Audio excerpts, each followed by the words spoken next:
right, call meeting to order. It's 6:30. Please stand for the Pledge of Allegiance. I pledge allegiance to the flag of the United States of America and to the republic for which it stands, one nation, under God, indivisible, with liberty and justice for all. Roll call, please. Trustee Pierce. Trustee Pierce. I'm present. Trustee Masek. Here. Trustee Peterson. Here. Trustee Bluthart. Here. Trustee Berman. Here. Trustee Dominiac. Here. Mayor Gardner. Present. We have three trustees on Zoom tonight, so we have all the trustees present. Next item on the agenda is the approval of the November 10th, 2021 Committee of the Whole meeting minutes as presented. Take a Move to motion. approve.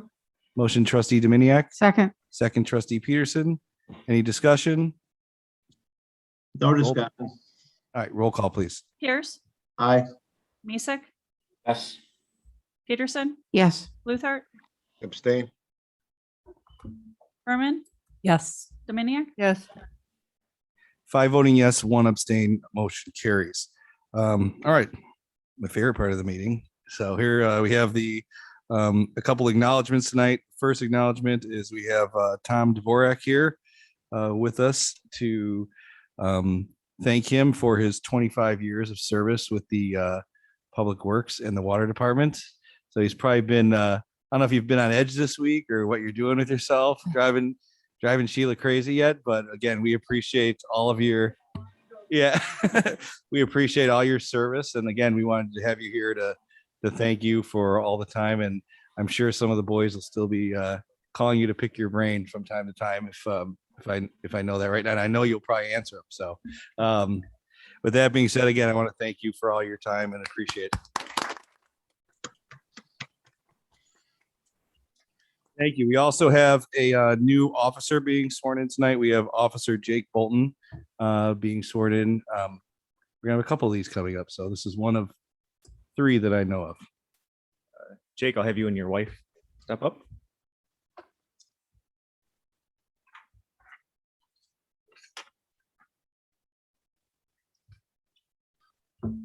Bear with me, I didn't bring my glasses tonight, so it's good to be here. So good evening, Your Honor, trustees, fellow staff, and community members. It's my privilege this evening to share with you our formal welcoming of Police Officer Jake Bolton into our village family and our amazing community as he takes his oath of office, joined by his family. Before I go any further, I'd like to take a moment to recognize these very important people in Jake's life. Joining us this evening is his wife, Jackie, who's going to be pinning his badge. His daughter, Gigi, who is a crowd favorite. She's over there in the corner. His father, Ted, his brother, Shane, his father and mother-in-law, Mike and Marcella, sister-in-law, Diana, and his aunt, Sonia. Before he takes his oath, I'd like to share just a few things about him so you can get to know him a little bit better. Jake grew up in Antioch, graduating from Antioch Community High School in 2012. He then set his sights on pursuing his childhood dream of becoming a police officer. After high school, he first attended the College of Lake County and later earned his bachelor's degree in criminal justice from the University of Wisconsin Parkside. Some in the room may recognize Jake as a previous employee of the village. In 2017, he was hired by the department as a part-time community service officer, and he later left us to accept a full-time position working as a corrections officer with the Lake County Jail, knowing that one day he would be returning as a police officer for Antioch, where he would have the opportunity to be a positive influence in the community he grew up in. Just before the Thanksgiving holiday, Jake successfully completed his 14-week police academy, graduating from the Macon County Law Enforcement Training Center, located in Decatur, Illinois. He tells me it's a pretty nice place. He is now well into his second wave of a very comprehensive field training program that will last nearly 4 months. I would now ask that the clerk administer the oath while we join Jake in looking forward to what we hope is a very long and rewarding career in law enforcement.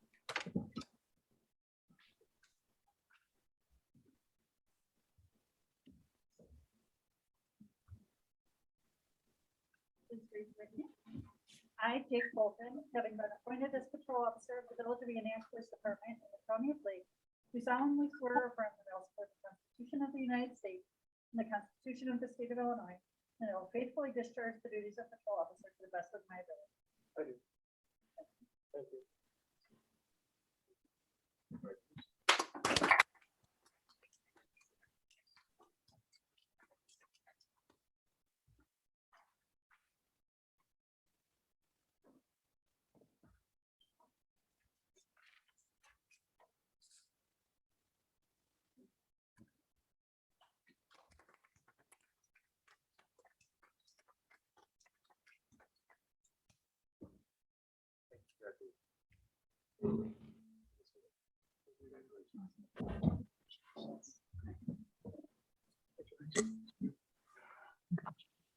Congratulations.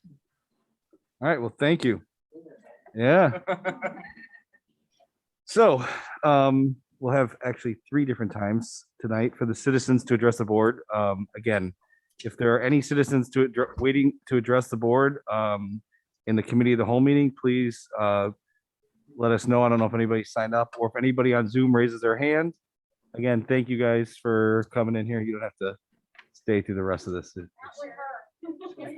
Yeah. You don't have to. Don't feel the pressure. Yes, it's a good time to escape.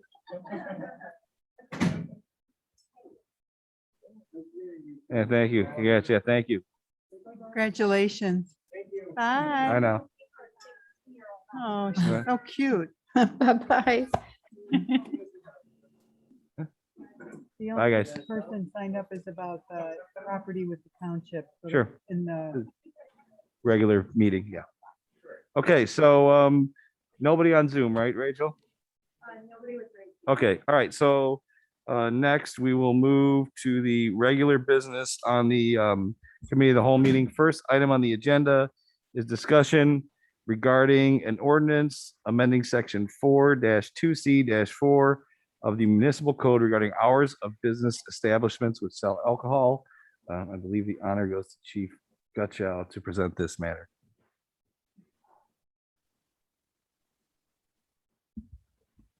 Good evening.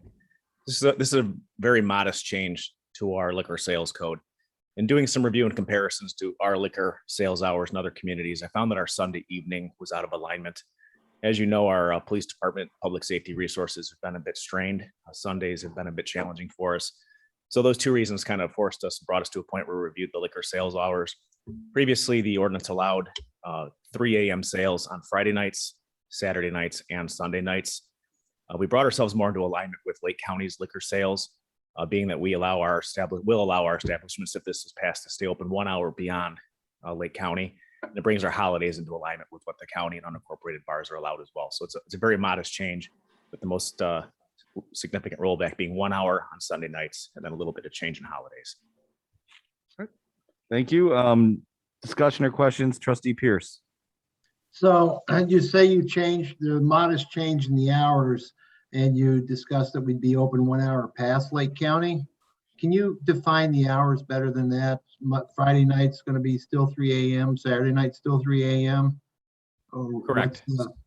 Correct. So Sunday through Thursday will be 2 a.m. liquor hours. Fridays and Saturdays will be 3 a.m. All right, thank you. Trustee Masek? My thought is we should be with county, and instead of everybody stop drinking in county and come in Antioch, I think we should align with county. It's just my thought. I don't think we should be, hey, everybody stops drinking county Antioch as they're open an hour later for closing. I think it's silly to be open. And just so for my clarification, Jeff, I believe the change was we eliminated 1 extra hour on Sunday night because the way you read it was that it was open till 3 a.m. on Sundays also. Correct. And we didn't know that until recently. Somebody was open till 3 a.m. on Sunday. Oh, So- I understand that change. Yeah. I just think it should be amended to match county. I think. No, I appreciate it. Yeah, I was just for my own clarification too. Trustee Peterson. What do other communities do, like the Village of Lake Villa or Village of Fox Lake? How late are they open? There's varying hours throughout different communities, but it is not uncommon for the corporate municipalities to stay open slightly longer than the unincorporated areas. So this is in alignment with what we see in most other communities around us. Okay, that's nothing else, Your Honor. I gotta get this in order. All right, Trustee Bluthart. Comments. All right, Trustee Berman. No comment. Trustee Dominiac. So just to clarify then, it's just the Sunday that's the change, Yes, and the county closes at 2 on the weekends? correct. So I would agree with Trustee Masek. I'm not sure why we stay open till 3 o'clock. And you also added New Year's Day, Memorial Day, Labor Day for 3 o'clock. Can you help me understand I why? believe those were pre-existing holidays, if I'm not mistaken. Well, when I'm reading here, the hours applicable that's deleted is to the following days, July 3rd and the Wednesday immediately before. Maybe I missed it. I don't see it. Or But- legal holidays, I guess. We aligned our extended hours with the unincorporated areas. So if it was a holiday, there was some back and forth. There was holidays that we permitted that the county did not. There was holidays that the county permitted that we did not.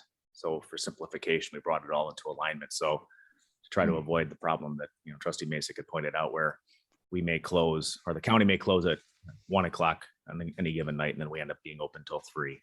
So grants the extended hour, but tries to limit that additional liquor time. So the county closures are at 1. They're at 1 o'clock Sunday through Thursday, 2 o'clock Fridays and Saturdays. We're 1 hour beyond the county.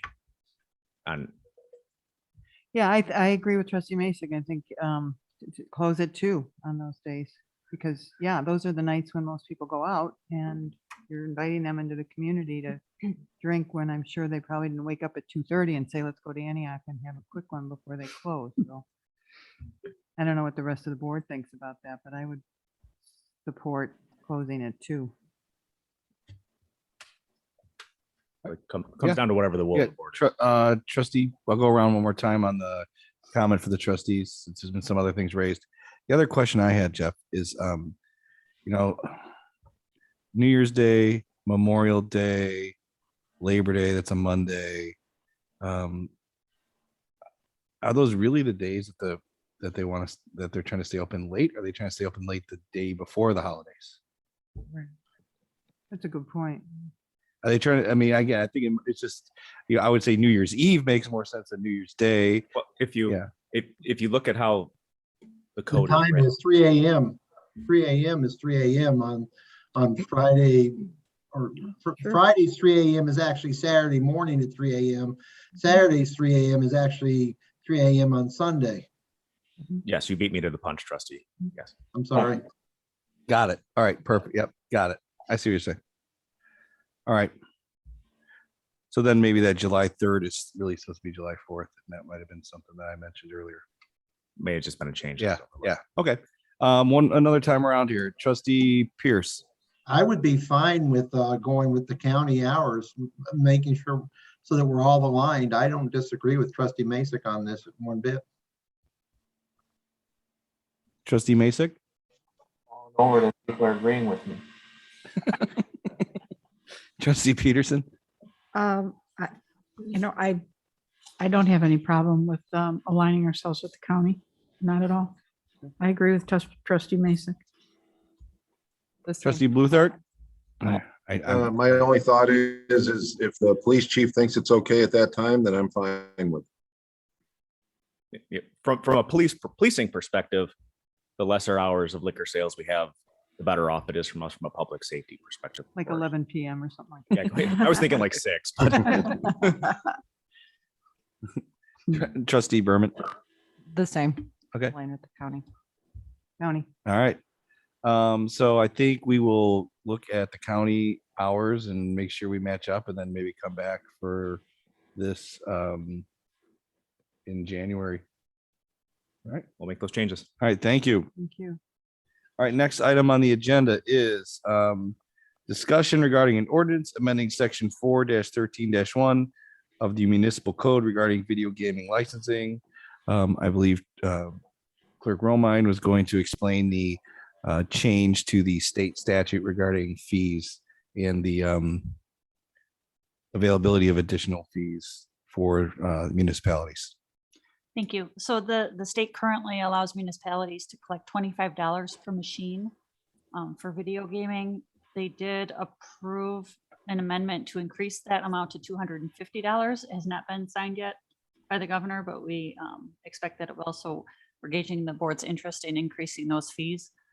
Just so that you know, the current, we have about 93 machines in the village. So we collect about $2,300, and this would increase it over $20,000 in revenue to $23,000. All right, thank you.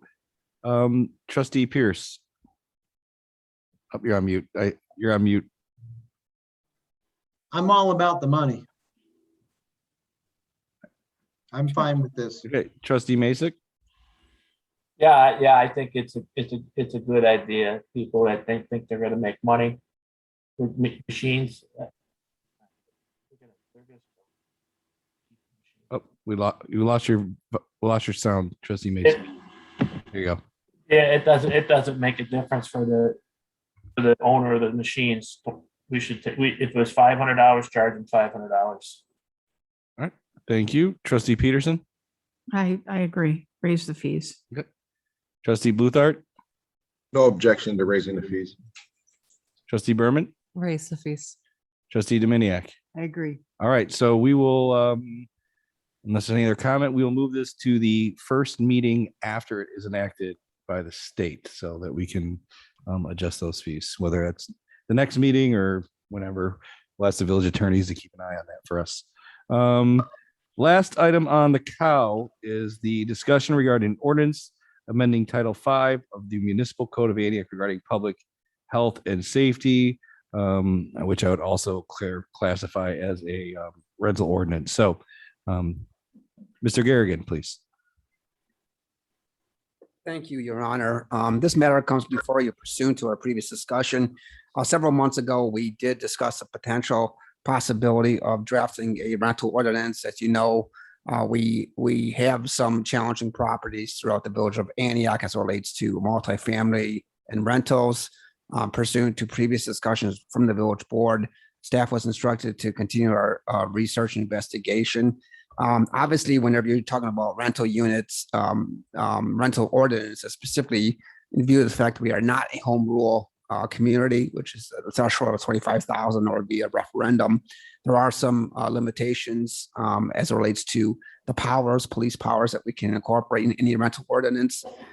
So what we did specifically as it relates to this is we worked with our village council to come up with a draft based on several communities which actually have been challenged legally and have been upheld. So that's we don't want to create the wheel from a perspective of a legal challenge. So what we are proposing this evening is a draft ordinance. I'll be more than happy to very quickly walk you through it. But what we cannot do is we cannot license multifamily units. But what we have specifically incorporated is a certificate of compliance, which would require landlords to come in before the village staff and obtain a certificate of compliance when a unit is vacant or a new building is constructed. That would require registration or application. The critical aspect about that is that would incorporate, I think, essential information, which we don't have as we speak. We don't have a full record of all the owners of these multifamily units in Village of Antioch or basic information from a public safety perspective. We have a general requirement that this certificate of compliance would generally be applicable or good for 2 years, with exception of problem properties. So obviously those properties, which are problem properties, would have to come in each year. So it's basically kind of performance based. And secondly, this proposed ordinance would give us the opportunity to do a limited inspection for public safety, checking for public safety issues or hazards, to really assure that the tenants in the village have the legal right to live in safe, clean, habitable properties. And unfortunately, that has not always been the case in the village of Antioch or in probably most communities.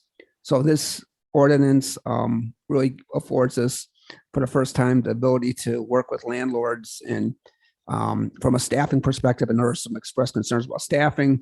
If there's support for this general draft, we would make sure we would have the staffing arrangements fully addressed before we came back for a full ordinance. So it will take some work on our part to make sure we have the staffing. This will probably be via the community development department through our building department. So with that, I'll be more than happy to answer any questions that the village board has. Thank you, Mr. Garrigan. Trustee Pierce. I think this ordinance is long overdue. I have questions concerning, I must be missing it because my bifocals aren't working right or not. Is there a fee for this compliance certificate, or are we going to be doing all the inspections and code inspections for free, but we were going to have to hire a code a code enforcement officer, or what's the plan? The plan is to have an application fee and a potential nominal inspection fee, which would be a charge on an annual basis or biannual, depending on the actual challenges for each property. So the application fees and inspection fees would cover the cost of staff. Okay. And does this address multiple families living in a single family home? Yes, I mean, that is a zoning issue. So obviously, the first threshold is zoning. We've actually been able to basically enforce some issues. Recently, a case through where there are basically people have been renting multifamily or renting individual rooms in a single family neighborhood. The first aspect, that's simply a zoning violation, and we've been successful in enforcing our zoning ordinance. Okay.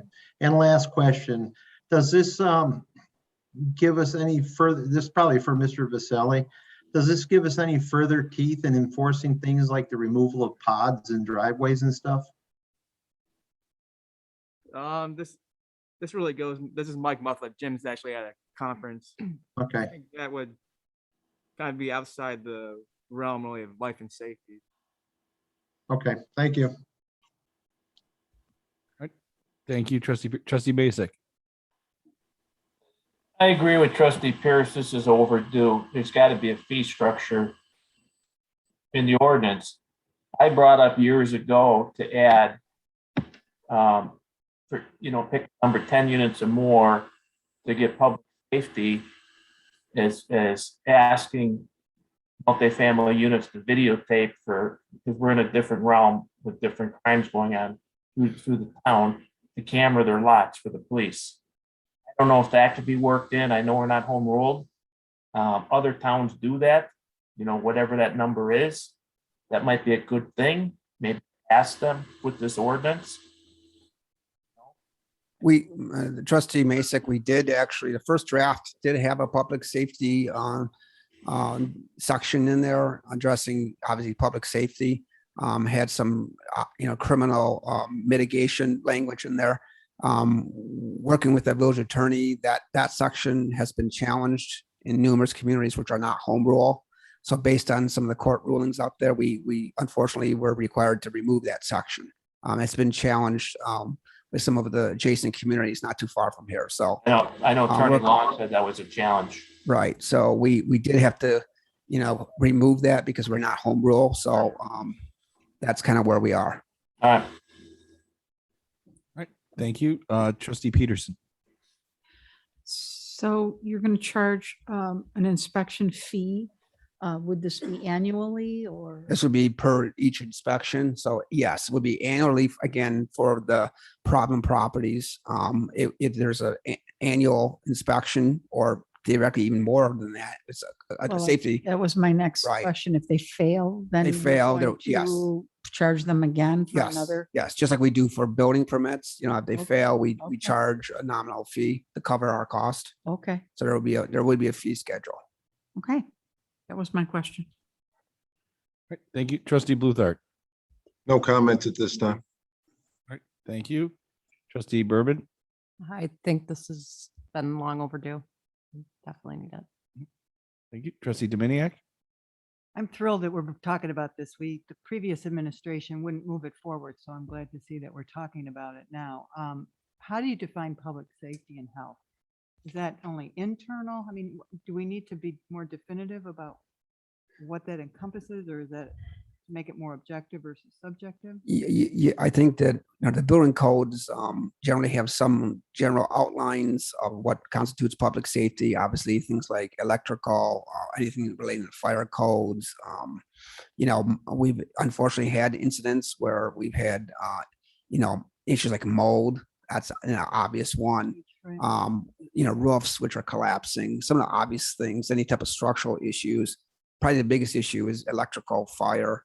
Making sure that all the fire alarm systems are working, especially when you have some of these challenging properties. Other thing I think we would also enforce is our uniform maintenance code. So there are some standards that we can incorporate on just basic conforming with the Uniform Maintenance Code. But that's not in here. No, but there's a reference. So we have the powers within the Uniform Maintenance Code that would give the inspectors the opportunity to work with the landlords. Again, our hope is to have a carrot here to meet with the landlords Right. and start that discussion. So this talks a lot about what's inside. What about on the outside? That's your uniform maintenance. That's correct. Uniform Maintenance Code, that would give us some powers to basically require them to, provide better maintenance of these buildings. That would give us legal powers to do some limited, things like maintenance, basic maintenance, things like that. There's exterior damage falling apart, exterior falling apart. Would it give us the power to regulate paint colors of a roof? Probably not, but it would give us the powers to make sure that all the exteriors are and general structures of the building on the exterior are properly maintained, that all the debris, things like that are all properly picked up, the property is kept clean. That's what Uniform Maintenance Code is for. And in here, you talk about going to the circuit court. For some reason, they're not going to allow the inspection. And so as I read this, if the court doesn't deem that there's an issue for them and it dies there, we have no recourse. We would have no recourse. That's based on a case in Zion. So they had where they would basically find the landlord if they did not allow the inspector to basically go into the property, and that was held unconstitutional. Thank you. No, I think this is the way to go. All right, thank you. We'll go one more time around. Trustee Pierce, you have anything to add? Nope. Okay. All No, I'm on mute, but no. right. Trustee Mason, anything to add? I got nothing else to add to it. All right, Trustee Peterson? I just have one question about, would this include parking problems where overflow parking would be on the street or Yeah, I think especially when they're renting in residential areas and that type of thing? I think that, again, this would give the inspectors the ability to address that via our zoning ordinance, i.e. these facilities have to have, minimum parking requirements, part of our parking zoning section. And also if there's damage being caused because cars are being improperly parked on grass, which unfortunately has happened. Right. Yeah. So that would also give us, under the Uniform Maintenance Code, some abilities to mitigate that. That would be great. Okay, thank you. Thank you. Trustee Bluthart? No additional comments. Trustee Berman? No other comments. Trustee Dominiac? I just think as we move forward, this is just another reason why we need to hire someone for code enforcement. So when we go into the budget process, I think we're going to have to really take a look at that, because this position could do this and code enforcement for other violations of our ordinance. Right. I support it. Thank you. So obviously we'll move this forward. I think that we may have to discuss what that fee structure is at one more Right. town meeting, maybe in January. We'll discuss what the registration or inspection fee would be. Right. And then, We can actually look at the ordinance, in a committee of the whole. yeah. Okay. Yep. Okay. Okay, thank you. All right, any other business for the committee of the whole meeting? Otherwise, I'd entertain a motion to adjourn. So moved. Motion, Trustee Dominiac. Second? Second, Trustee Peterson. Roll call, please. Pierce, Aye. Mason, Yes. Peterson, Yes. Luthart, Yes. Berman, Yes. Dominiac. Yes. 6 voting yes, 0 voting no, motion carries. Meeting's adjourned at 7 o'clock. At this time, I'd like to move into, before we take any break, the public hearing for the ordinance. So we'll move into that because it is 7 o'clock on the dot. So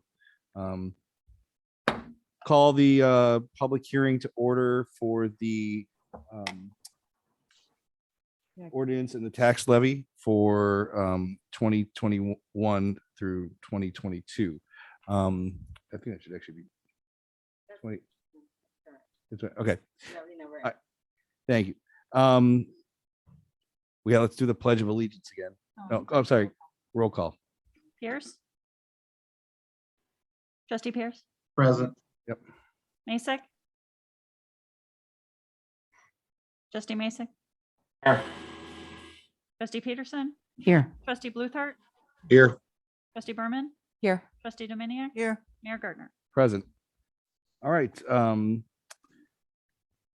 The item on the agenda, public hearing regarding an ordinance providing for the levy of taxes for the village of Antioch, Lake County, state of Illinois for the fiscal year beginning May 1, 2021 and ending April 30th, 2022. Finance Director Joy McCarthy. Thank you, Your Honor. Good evening, Your Honor and trustees. This, as you mentioned, the hearing is for the levying of taxes. And if you would indulge me, because I'm aware of some chatter on social media, I'd like to explain. There is a public notice that is required by law. The wording has to be specific by law, including the width of the black box that surrounds the wording. That is all prescribed legally. In that notice, there is a sentence that states that last year, the village received, or it's called the extension, the village received about 3.4 million, I believe it is. I don't have it in front of me. And this year, we're asking for 20% increase in our levy to 4.4 million. That 20% increase does not translate to an increase in property taxes by 20%.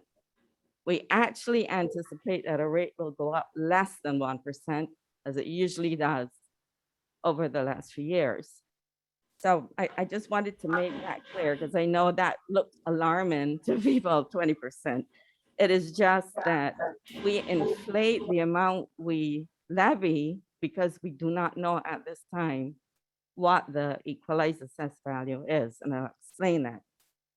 So your property taxes are based on a third, or 33.3% of the fair market value of your home. And that's called the equalized assessed value. So at December 8th, we do not know the values, the equalized assessed values of all the properties, including Walmart and Menards in Antioch. So we have to estimate that. We estimate that. We also know there was some new construction last year and the year before, but we don't know the value of that new construction. So we have to make some assumptions. And what those assumptions do is drive that the amount we're levying up. So it's artificially inflated. And that creates that big 20%, or in some cases, some years back, 40%. Your taxes will not increase by that amount. By law, we are capped to the lesser of the consumer price index, which is 1.4% this year, or 5%. And obviously 1.4 is less than 5. How will it actually affect your property taxes as a homeowner is the value of your home.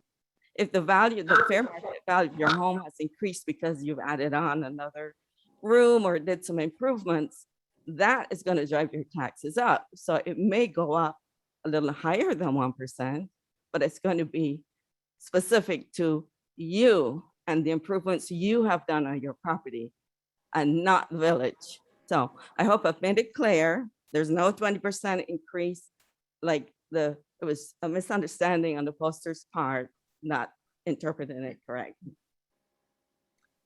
So with that said, on the agenda coming up then will be the levy that goes to the county, and then in April, the county will contact us. I won't be here, so they'll send it to Zeta. Say that now. And they will say to her, this is your equalized assessed value. And she will take that number, plug it into the formula, and it will recalculate the amounts. And the county will say, this is the maximum that you can actually levy.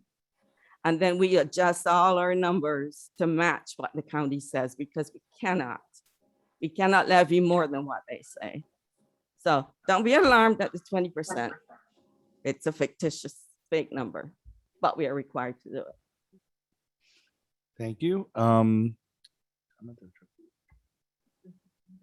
Is there anybody here or on Zoom that would like to ask any questions or make any public comments? All right, if not, I will ask the trustees if they would like to ask any questions or make any comments. So I'll start with trustee Pierce, who has probably seen this the most in this room. So you probably understand it the best. I've seen this year after year, and every year it's the same issue. We have to list the big price, but the bottom line is always the same. We can't levy taxes any more than the state says we can, and the county sets the amount. So we just have to fill out the paperwork and ask for it. All right. Thank you, trustee Masek. No, I have no question. I've been through this many times. Trustee Peterson, No questions, Your Honor. trustee Bluthart, No question, just that I'm glad she explained it again because the average voter does not understand when those notices come out. trustee Berman, No questions or comments. trustee Dominiac. I want to echo trustee Bluthart. You did a great job of explaining it. And, I became aware of the chatter that was on Facebook on Friday and had hoped that the village would put something out there to eliminate the chatter. I don't believe that that's been done. I haven't seen it. I think there should be a follow-up because while I appreciate the fact that you did a phenomenal job of explaining it to the people in this room, we still need to get the word out to our residents, whether it's through Facebook or our website, whatever. And I don't know how you'd feel about this, but I think if somebody could video you doing what you just did and we put it on Facebook, you were so clear about it, using the examples. It could be your goodbye to the That's village my of goodbye. Antioch, or someone within the village to do that so that it can get out there because people were really angry and it just foments this sense that, we're out to make everybody's lives miserable. So I'd like to request that the staff do something about this to get it out to a broader audience than the people sitting in this room and the pew that are on the. I would suggest that we, with her consent, take this clip of her speaking from the YouTube That could work too. and upload it so people can hear the what she's saying, right? Would you be okay with that? No, it's, All right. Well, you know what, we could, that's We don't okay. need a lawsuit of using your likeness without your you know what, consent. we could, when they do that, they shade the face of. Sorry, my friend. It's fine. No, It's okay. I fine. appreciate it. All right. Well, Okay. thank you very much for Thank the you. explanation I'm sure trustee Bluthart, myself, and Katrina, it's probably, helps a lot because Does. we haven't seen this before, but thank you. With I that, just want to make sure we're going to do something at the. yeah, we're going to do something. I'll make sure I do something by Friday, whatever we post. Okay. All right. With that, I take a motion to close the public hearing. So moved. Second, Second. Motion trustee Peterson, second trustee Dominiac.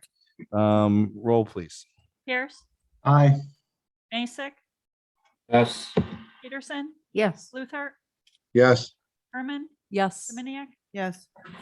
6 voting yes, 0 voting no. Motion carries. Meeting's adjourned at 7:10 PM. All right, let's take a regular board meeting at 7:19 PM. Roll call, please. Trustee Pierce, Present. trustee Mason, trustee Peterson, Here. trustee Bluthart, Here. trustee Berman, Here. trustee Dominiac, Here. Mayor Gardner. Present. Nothing on the mayoral reports. First item on the agenda is citizens wishing to address the board. I believe there is a gentleman that has signed up to address the board this evening. If you would like to, Stuart Malsh? Yeah, That's for the property with the township. yeah. Would you like to do that now or when the specific item comes up? Sure. Why don't you come up here to the dais and address the board? And then again, if anybody's on Zoom that wishes to address the board, please raise your hand and Rachel will let us know as we move forward.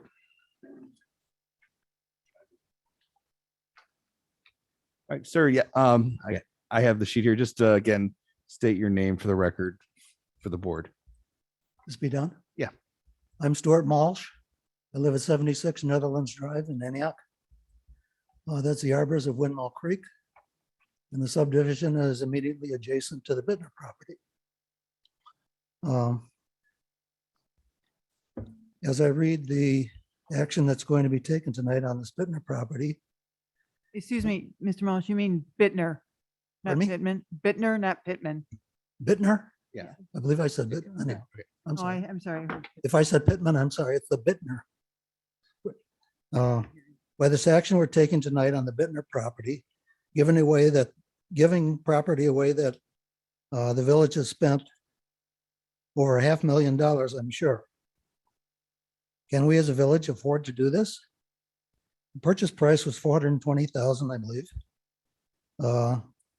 There was removal of 2 houses, 1 garage, 5 sheds, and the demolition of those in a 2005 survey.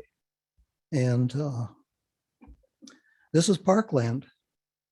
Has that park agency taken action to approve this transfer? Does the purchase and acceptance of the property from Mrs. Bittner have any restrictive covenants that would prohibit this transfer? Will the only access to the 12 acres parcel be from North Avenue? Immediately south of the Bittner property, the village owns Outlot D in the Windmill Creek subdivision, phase 2 and 3. There are 2 access points to this Outlot D from Netherlands Drive. That's a street in the Arbors of Windmill Creek. The go-to outlet D or else part of it. My concern with these access here is about public parking clogging Netherlands Drive. This also was presented to the village board years ago when the pool complex was being considered here. They've arisen again. I believe this far north location within Antioch Township is not a good choice for a township center. It's too far off center in regard to the center of Antioch Township. Is there a township people here tonight? Because in the cover letter for the agenda tonight, it says, quote, "To serve the community more efficiently and comprehensively." More than what? Thank you for allowing me to speak on this issue. I urge a no vote. The parcel can be sold outright if it's such a burden on the village, and the revenue would be an asset to us. And I believe we have big items coming up, the Pittman property and Grim Road, and could use well over $500,000, I think, this property, if they don't want to, if you don't want the property. I mean, we don't pay taxes on it, so it's a lousy dumping ground that you're using it for. It's kind of an eyesore that way. Thank you very much. Thank you, and I encourage you to stick around for, I think, number 11 on the agenda, but I'm sure there'll be some discussion about this. So thank you. Thank you. Next item, anyone else on Zoom? I don't, probably not, but I'll ask. Consent, next is the consent agenda. There are 3 items on the consent agenda. Is there any motion by any trustee to remove any of these items from the consent agenda? All right. If not, I would ask for a motion in a second to approve the consent agenda items 1, 2, and 3. Approval of a November 10th regular meeting minutes as presented. Approval of a resolution approving the 2022 Village Board of Trustees annual meeting schedule, resolution 21-82, and approval of a resolution authorizing execution of an escrow agreement with Station 51, resolution number 21-83. Move to approve. Second, Motion by trustee Dominiac, second by trustee Peterson. Any roll call, please? Pierce, Aye. Mason, Yes. Peterson, yes. Luther, Abstain. Berman, Yes. Dominiac, Yes. 5 voting yes, 1 abstaining. Motions carry. Next, on to the regular business. First item is number 4, consideration and approval of accounts payable. Let me get here on my iPad.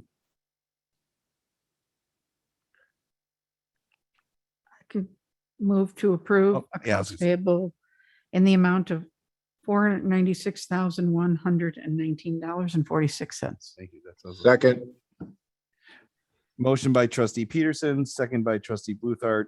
Any discussion? Any I have- discussion? I have a question. Has the deck been rebuilt? Pardon? They are? Okay. Any other questions or discussion from the trustees? If not, roll call, please. Pierce, Aye. Mason, Yes. Peterson, Yes. Bluthart, yes, Berman, Yes. Dominiac, Yes. 6 voting yes, 0 voting no, motion carries. Next item is consideration and approval of a resolution authorizing the village administrator to enter into an agreement with Arthur J. Gallagher Risk Management Services, Inc. to provide property, casualty, liability, and workman's compensation and other related insurances not to include the employee health insurance in the amount of $433,373. Resolution number 21-84. Is there a motion? and a so second? moved. Motion trustee Bluthart, Second. second trustee Berman. We do have somebody here from Gallagher, I believe, on Zoom. So if they would like to zoom in, so to speak, and then trustees can ask any questions or any comments. Yes, good evening, everyone. Unfortunately, you're number 2 in a row where I'm not here in person, but hopefully this is the final one and I can see you folks again. But as the renewal states, we're up about 12%. The village is receiving a safety grant from their workers' comp carrier. Taking that into consideration, we're down to a 9.8% overall increase. The village's total insured values remain flat, and the payrolls are up 8%, playing a factor in part of the increase. Just to give a kind of a broad view of the insurance marketplace right now, as you can imagine, it's quite a time right now for a city or village to be purchasing insurance as it relates to liability concerning law enforcement officers, combined with the heavy amount of cyber liability claims, as well as kind of the weather patterns we're seeing here in Northern Illinois. I would say the village's overall increase is above average in terms of better than most of your peers. Right now, with accounts that are clean, meaning minimal losses, they're seeing about 10 to 15% overall, just due to the overall insurance marketplace.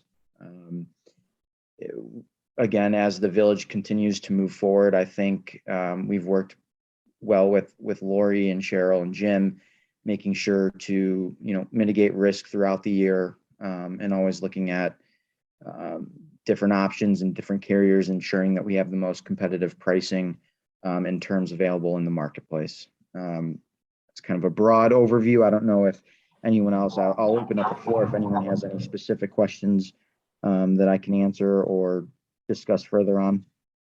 Sure, thank you. I'll start with trustee Pierce. No questions, Your Honor. All right, thank you. Trustee Masek? Well, this is I don't endorse or I'm not gonna vote on this. So, or comment on this, so, because Okay. I don't want to put my E&O on Understood. Thank- the table on this one, so. Understood. Trustee Peterson. I have no questions, Your Honor. All right, trustee Bluthart, No questions. trustee Berman, No questions. trustee Dominiac. No questions. You always do a thorough job. Thank you. All right, then I'll ask for a roll call, please. Pierce, Aye. Mason, Fortune, I gotta abstain due to, I have an insurance license. abstain, yes, I'm abstaining, yeah, I gave my reason for me abstaining. Peterson, Yes. Bluthart, Yes, Berman, Yes. Dominiac, Yes. All right, 5 voting yes, 1 abstaining, motion resolution carries. Your Honor, Yeah, I have a procedural question. Sure.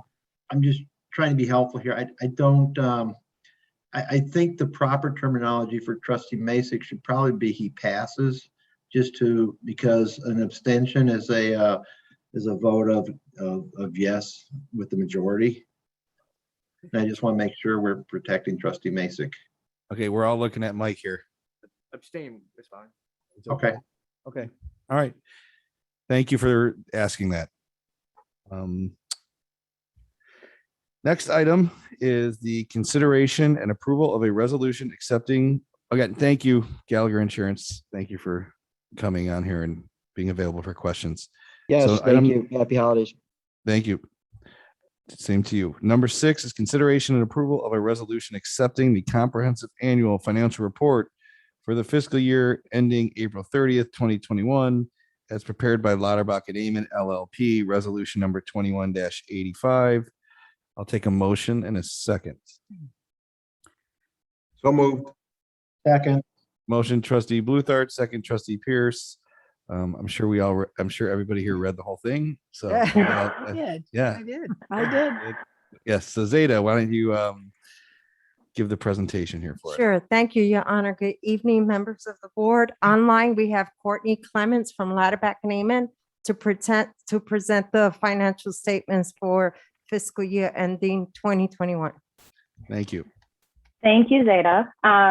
Good evening, everyone. Thank you very much for having me today. As Zeta mentioned, my name is Courtney Clement. I'm one of the audit managers at Lauterbach and Amon. I first would like to say thank you to the finance staff for helping us complete the audit. It does take a lot of work outside of their regular job duties to prepare for our audit, between gathering data from field work to reviewing the audit report, as we mentioned, and we appreciate all the time and effort it took to help us out with that.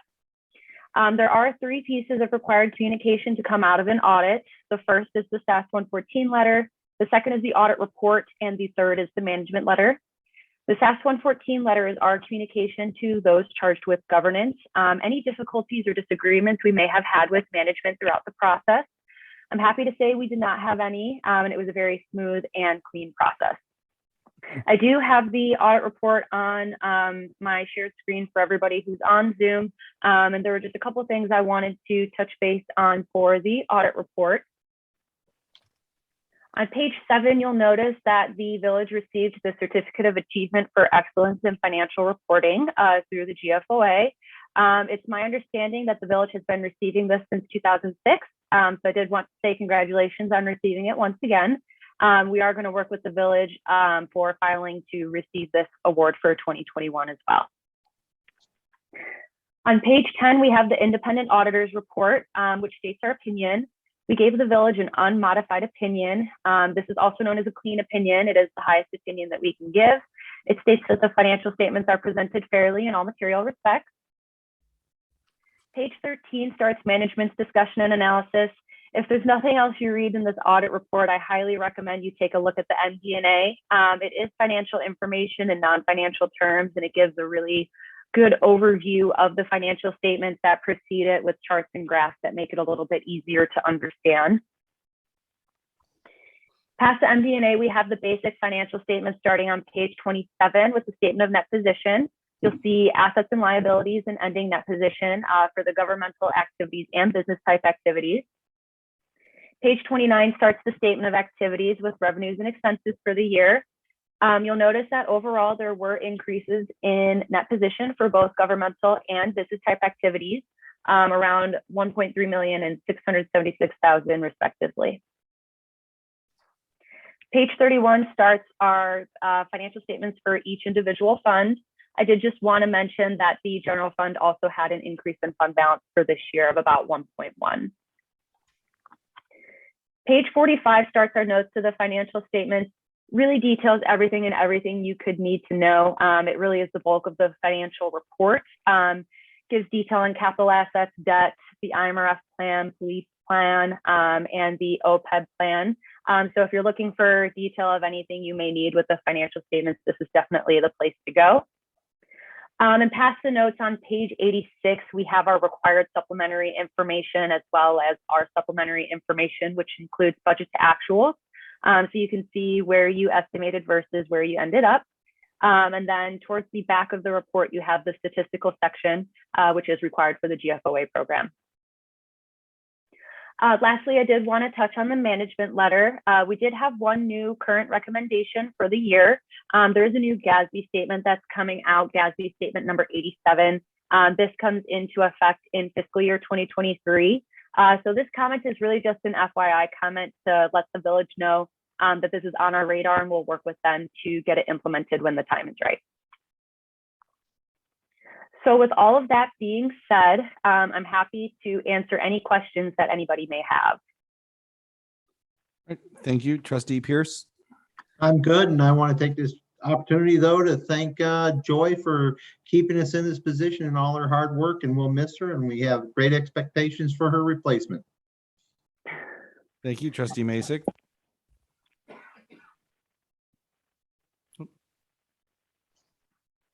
Trustee Masek? Okay, Yes. there you go. Yeah, I got nothing. Okay. All right. Trustee Peterson. I would also like to thank Joy so much for all the years that she put in and helping the village to stay very sound, and we really appreciate all of your hard work, and then losing a lot of staff when times got tough. You hung in there, stayed with us, and made everything.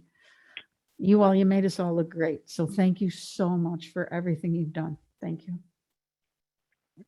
Thank you, Trustee Bluthart. No comments other than to thank Joy for all her hard work. All right, thank you, Trustee Berman. Thank you, Joy. And no other comments. All right, thank you, Trustee Dominiac. I guess I'll be redundant and tell Joy it's been a joy working with you, and best of luck to you, and thank you for everything. Thank you. Thank you. Okay, and again, I want to give credit where credit's due. Thanks, Joy. Thank you, Zeta, for agreeing to come in and step in her footsteps and keep us in this position. Thank you to the prior administration, the trustees that have gotten the village to this financial position so that we are in a good financial position going forward. So with that said, I would ask for a roll call, please. Pierce, Unmute. Aye. Masek, Yes. Peterson, Yes. Bluthart, Yes. Berman, Yes. Dominiac. Yes. 6 voting yes, 0 voting no, motion carries. Next item on the agenda, item number 7, is consideration and approval of a resolution accepting the municipal compliance report for the fiscal year ending April 30th, 2021, resolution 21-86. Zeta, and again, I'll ask for a So moved. second. All right, Second. motion trustee Bluthart, second trustee Dominiac. Zeta again. Thank you. We have Ladderback and Amon again online to discuss and describe the municipal compliance report tonight. Good evening. I'm Bob Reitz with Lauterbach and Amon, the actuary for the police pension fund. I'm going to share the screen and bring up a copy of that report, the municipal compliance report. If you just give me a moment here.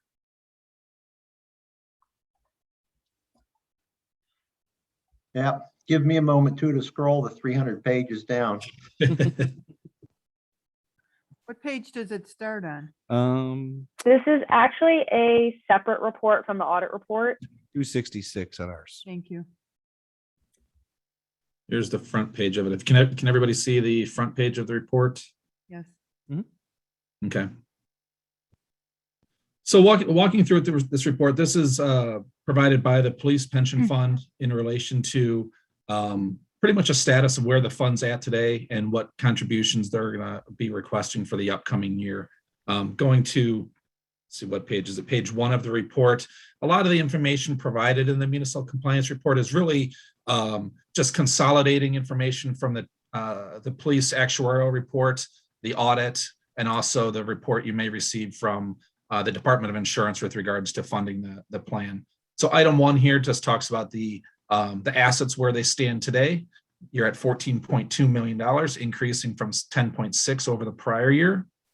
Item 2 walks through the expected contributions and income to be received in the upcoming year. So $258,000 of employee contributions, You're expecting investment earnings of just under $1 million. That's a 6.75% expected rate of return on that 14 million you have above. And also what the expected contribution that the pension board will be requesting to be funded into the plan in the upcoming year. Item 3 details what those contributions may be. So under the Illinois code, what it requires is that the fund must have an actuarial report or actuarial study to determine the amount to levy. There's really a few different sources you may have. You may have the Department of Insurance issues a report themselves, and then you could hire a private actuary such as ourselves to also calculate those amounts. You'll see here right now, the Department of Insurance is not applicable. You're a 4/30 fiscal year end, so that means the fund had to provide all of the data to the Department of Insurance by October 31st. And they likely have not had enough time to process that and develop their own reports and come up with the statutory minimum. Usually you'd probably get that report about January, I would venture to guess. We have, however, as your actuary, determined those amounts, and we've come up with two different numbers, one being a recommended contribution of just under 2.19 million, and one being the statutory minimum contribution of 1.88 million. The difference being the statutory minimum is funding a 90% target, which would be similar to what the Department of Insurance does, compared to our recommended contribution is funding towards 100% funding of your total obligation. And this is the item that the village has funded towards in the last couple of years. Moving forward, an idea showing what your investment income was like the last year. Last year you had a small loss. Again, recall April 30th of 2020, right in the heart of the pandemic hitting. The markets really tanked at that point in time. So we would expect to see a decrease here. However, all that income that was lost last year was gained and then some in the current year with $2.7 million of investment income over a 25% return for fiscal ending 4/30/2021. In addition, we provide some information regarding the demographics of the plan, the number of active participants you have of 26, and also the number of retirees, disabled, and survivors that are receiving benefits today, total number of 22, and just under $1.5 million of annual benefits being paid each year. And this would be exclusive of any member that may terminate during the year and receiving a refund of contributions or something like that. So this is all true annuity pension payments that are being paid. Next item being the funded ratio of the fund. Again, the Department of Insurance, we don't have the current amount for this year. However, the recommended amount that we have on the private actuary side is 36.5%, increasing approximately 350 basis points from the prior year. Again, a lot of that increase is due to that investment return that we saw, that excess return, all that extra money coming into the fund helped raise your overall funding percentage. If we're looking at the unfunded liability, so this is the amount that's pretty much owed to the plan, if you will, or your net liability, your net pension liability, you would say on a GASB perspective, you're at $23.2 million unfunded on the plan.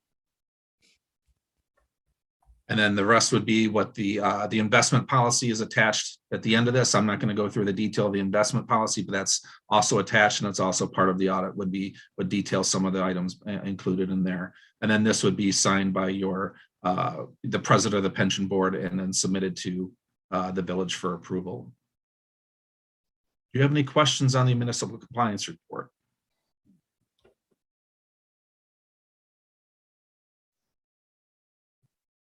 Anyone? Going once, going twice? Okay. Nope, So it shows, I'm sorry, it shows that 36% pay towards the pension. Oh, you're scrolling down. Oh, wrong one, wrong direction. Here we go. Yep. Right there, 36.51% actuary paid in towards the pension level we're required to have eventually at 100%. Correct. And when do we have to have that to 100%? There's no timeline to be at 100%. Right now, we're amortizing the unfunded amount. So this $23 million we're amortizing to be funded by the year 2040. That's the current statute right now for the statutory minimum is to be 90% funded by 2040. So we're just kicking that up an extra 10% to 100% funded over that same time frame. And we're counting on that $4 million bump we got in the last year because of the way the stock market took off. It's a combination of what we expect to earn on your interest of 6.75% each year, in addition to the contributions that are expected, this 2.19 million. This 2.19 million, the recommended contribution, is calculated as what's called a level percent of pay. So what that means, that's an increasing payment schedule. So each year we would expect this 2.19 to go up by 3.25% for that next 19 years until we get to 2040. It's a different amortization technique than what you might see in a typical loan, such as a mortgage, where you have a 30-year mortgage, you pay the same amount every year until it's paid off. That would be called what's called a level dollar amortization approach. The level percent of pay is an increasing payment schedule to try to mimic and mirror the accrual of salaries by your active membership as they're getting salary increases at that 3.25%. We also want the contribution to be parallel to that.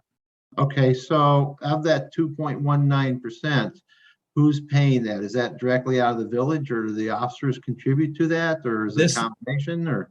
This is net of the officer contribution. When the next item on your agenda is to talk about the actuarial evaluation report, I can get into the detail of that, but this would be the net village contribution. The officers are also contributing something in the range of 260,000. We can see a few items above here.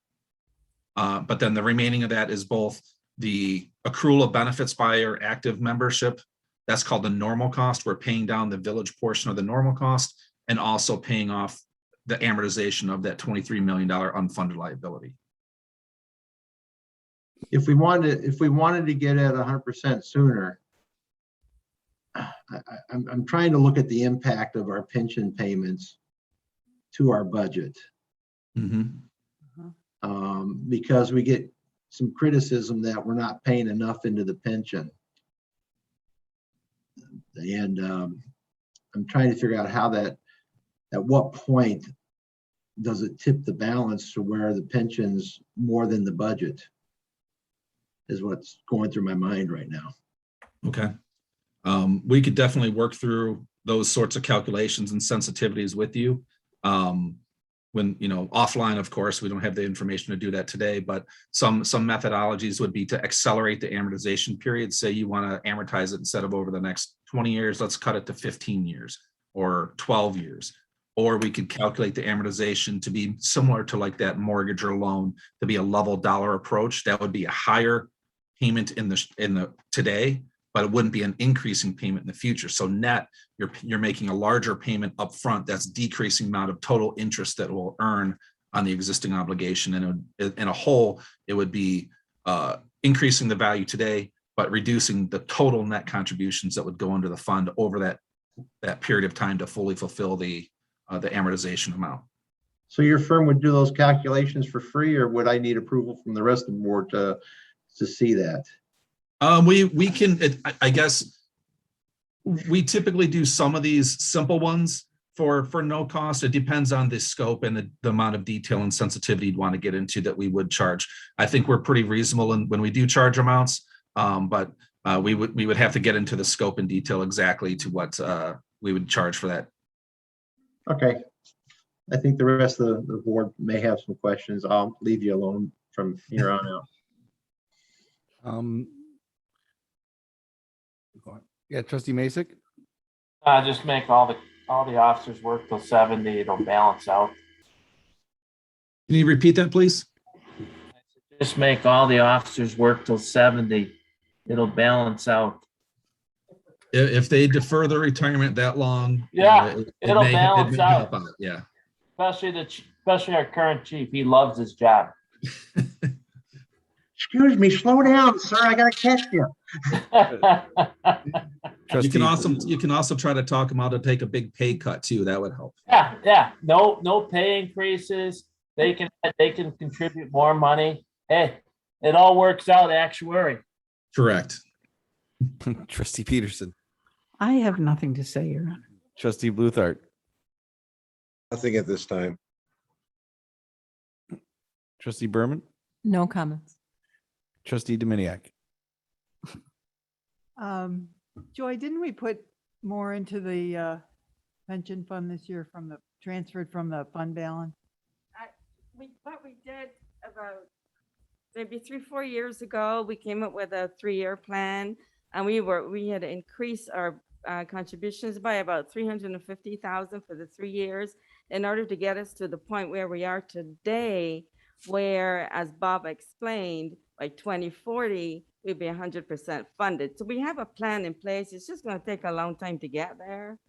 But as long as we stick to it and contribute the amount that the actuary has provided based on that amortization schedule, we'll be fine. Okay. We take a little criticism of the years, but whatever. Right. So it may not be a bad idea to do a little, sensitivity, what if scenarios to see if we wanted to shorten the time frame, but thank you. Okay. I don't have anything else. Thank you.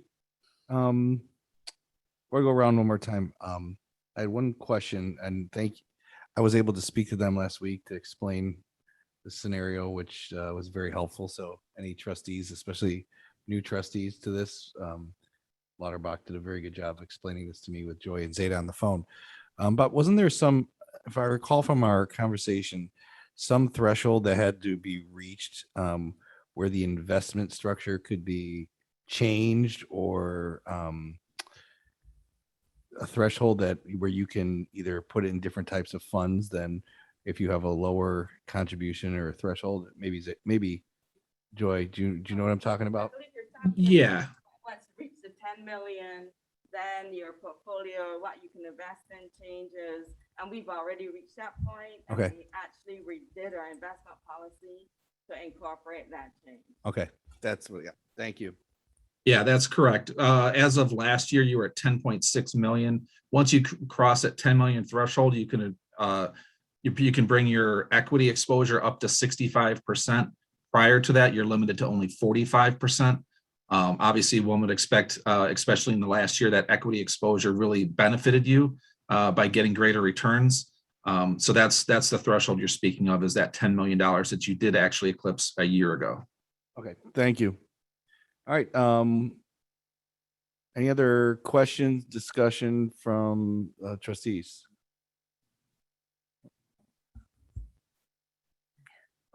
Bob, are you done with this portion so that we can? That would be it for the municipal compliance report. I see the next line item on your agenda is also the actuarial valuation and GASB report. So I would also be speaking on those, but until you get there, I'll be All quiet. right, sounds good. We'll get there right now. So on that note, I'd ask for a roll call, please. Harris, Aye. Mason, Yes, here. Yes, yeah. Peterson, Yes. Luther, Yes.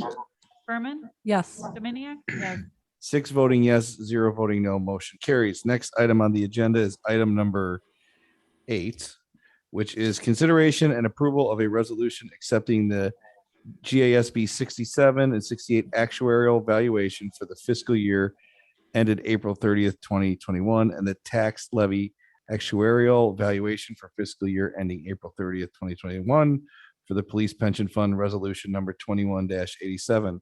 I'll entertain a motion in a second. Move to approve. Motion trustee Dominiac, Second.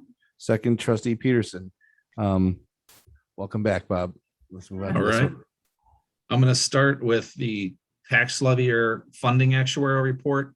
A lot of the information you're going to see will be what we just saw in the municipal compliance report. This is where we determine what that recommended contribution was, this 2.189 million. You'll see it increased about 37,000 from the prior year, which is about 1.7%, which is actually less than what we've expected. As I previously discussed, we would expect that contribution to go up about 3.25% each year based on your funding methodology. Those asset gains and some demographic gains actually kept that number down a little bit, which we can see if I jump forward here a few pages to page 11 of your actuarial report. You'll see we have expected the contribution to be at 2.22 million. We did have some demographic experience, actuarial experience, decreasing the contribution by approximately 27,000. Salary is a little bit higher than what we would have expected, so that increased it. And then your asset returns and some other items also caused more decreases to bring that net expectation lower than the growth than what would have been anticipated. Okay. Looking at your assets, we kind of went over this a little bit already. Looking at your cash flows, you started the year at 10.6 million. Your employer contributions are, this is village only, 2.3 million. Your member contributions came in at over 437,000. That same $2.7 million in investment return, getting your 25% expected rate of return or actual return on the year. And you're paying about $1.5 million out in benefit payments each year with a balance of some expenses to get to that net $14.2 million. One risk item I do like to talk to about when we're going through the cash flows here is what we call benefit payment risk. And what we like to take a look at, if we took this $1.5 million of benefit payments and divided it by your market value of assets, we get a ratio. And in your case, it's over 10%. So what that means is you're paying over 10% of your money out each year in benefit payments. Ideally, we would like that to be under 6.75%, which means your investment returns, if you get your expectation, are going to pay all your benefits. And that means the village money and the officer, the money that's coming in is going to where it needs to go to fund the future benefits and also to pay down the existing unfunded liability. So when you do have that ratio creep up above that 6.75% or above 10, you do have a little bit more cash flow risk. Some of the money that's coming into the fund is going right back out in benefit payments. So you don't get the opportunity to invest it. You have to keep some assets a little bit more liquid, those sorts of things. This is very reliant on your funding percentage. So as your funding percentage starts to increase from that 36% up to your 40, 50, 60%, you're going to see this ratio go down. These benefit payments, when we calculate the recommended contribution, all of this benefit payment items, both this year and what we project to occur in the future, are all taken into account when we come up with those contribution amounts. So it doesn't mean that your contribution is going to go up each and every year because benefit payments are so high. That's already taken into account when we come up with those recommended amounts. But I just wanted to point that out to the board. That is an item that we do take a look at and we do like to discuss, because when you start to see that ratio go up and you see the ratio of your market value potentially going down each year, it is something that can be of concern once it gets too high. And we don't think you're at that point yet. And then the last part of the report here, I'm just going to jump to details how we calculate the contribution. We have the normal cost, which is, again, the accrual of benefits by your active officers. So we have the estimated member contribution that we take away from the total normal cost. We get the net employer amount of 430,000. So when we calculate your contribution, we add interest to that 430,000 to make it 460. That's for accrual of benefits by your actives. And then 1.7 million is amortization of that $23 million unfunded liability. If your fund was at 100% funded, your only contribution would be this 460,000. This would be zero. So that's the goal. That's the goal, to try to get fully funded. So, the future contributions to the fund would not be nearly as large as what they are today. Your Honor, may I ask Bob a question? Yeah. Bob, I have a question regarding the consolidation next year with the police pension consolidation, which we hope will probably happen in February or March. Has Lauterbach and Amon done any analysis on what the anticipated investment returns would be? The police fund is operating a little bit behind fire right now. So fire has actually already transferring assets from fire pension funds into the consolidated fund effective back in October. So they're already doing it. Police is operating a little bit behind just because there is some litigation out there that they want to hold off on transferring anything until some of these items being in the courts are completed. That being said, it's the expectation it's probably still going to go forward. And then, this fund and every other police fund would start transferring assets in the early part of 22. The goal still is to have all assets transferred by July 1 of 2022, when the consolidated board would take over all investment authority. At that point in time, the consolidated board actuary, who has been determined, would set the assumptions and rates. Right now, we think the 6.75% rate is going to be pretty consistent with what the consolidated board is going to do in the short term.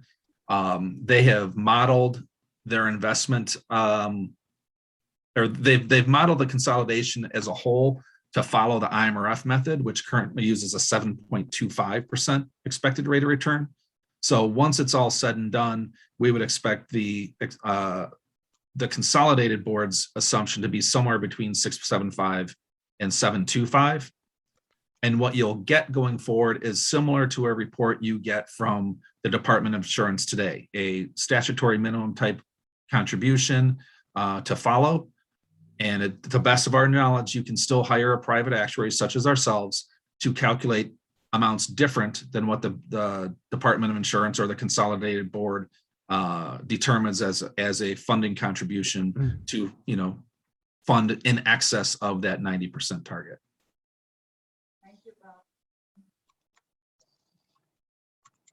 One other thing, and maybe this is for Joy to answer, especially for, and you explained this to me the other day, for the newer trustees as well.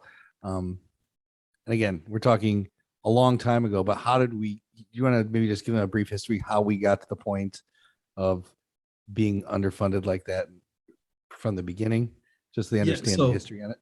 Yeah, a lot of times these funds go back many, many years, and the obligations have grown throughout the years. And this would be due to, sometimes underfunding by prior administrations, sometimes due to change of assumptions, sometimes due to plan provision changes by the state. All different things can come into creating an unfunded liability. I'm going to switch over to the GASB report real quick. If you can see this page here, there's a chart of 5 years history of contributions. When we're talking about the ADC, this is the actuarial determined contribution, and this is the amount the village has actually put in. The last 2 or 3 years, as Joy alluded to earlier, you've made a transition to try to go from to get up to that 100% funding. Over prior years, you're at, this is just 5 years, you're under 90% funded. And, it might have been even worse if we go back beyond 5 years. So anytime that underfunding occurs and you're not paying down your unfunded liability, the unfunded liability still is going to increase at that 6.75%. So your outstanding obligation is going to increase at 6.75 no matter what. If you have demographic changes that are adverse to the plan, if you don't have good investment years, that's going to also make it a further challenge to fund the plan and to write down some of that unfunded liability. So a lot of things can go into play that goes into that $23 million you have unfunded at this point.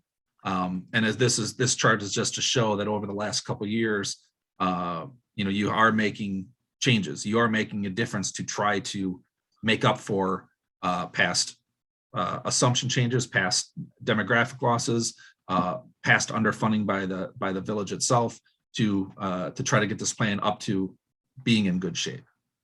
And I know you wanted me to be a little bit more specific. Yeah.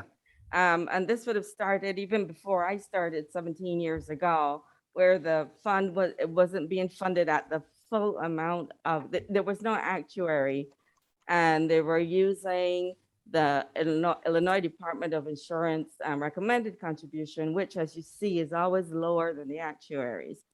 And then, so for a number of years, we were underfunding by only following the Illinois Department of Insurance recommendation.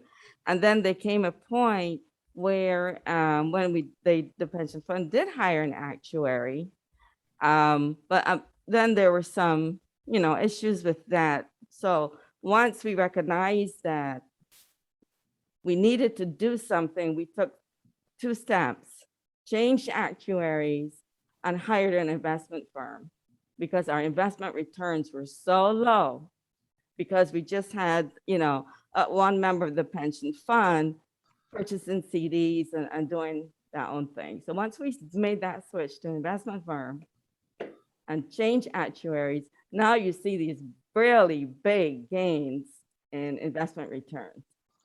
That's what, hopefully we can continue on that trend and get this thing funded without having to do anything else. Yep. Thank you. All right, other trustees, any other comments? Trustee Pierce, No, Your Honor. trustee Masek, Nothing. trustee Peterson, No comments. trustee Bluthart, No comments. trustee Berman, No comments. trustee Dominiac. None, Your Honor. All right, roll call, please. Pierce, Aye. Mason, Yes. Peterson, Yes. Luther, Yes. Berman, Yes. Dominiac. Yes. 6 voting yes, 0 voting no, motion carries. Thank you guys for your presentation. You're Thank welcome. I you, appreciate Courtney the and Bob. opportunity. Take care. Have a good one. Great, thank Bye. you. All right, they're gone before this one gets awkward. Okay. All right. Next item on the agenda is the consideration of an approval of a resolution authorizing the village administrator to enter into an agreement with Eater and Casella Company for financial and accounting services from December 9th, 2020 through October 31st, 2022, resolution number 21-88. I'll entertain a motion in a second. So moved. Second. Motion trustee Bluthart, second trustee Berman. Zeta, will you present again? Thank you. Tonight is surely a finance show. Yeah. This is just a continuation of our discussion in November, where, as it was stated tonight, Joy faced a lot of challenges.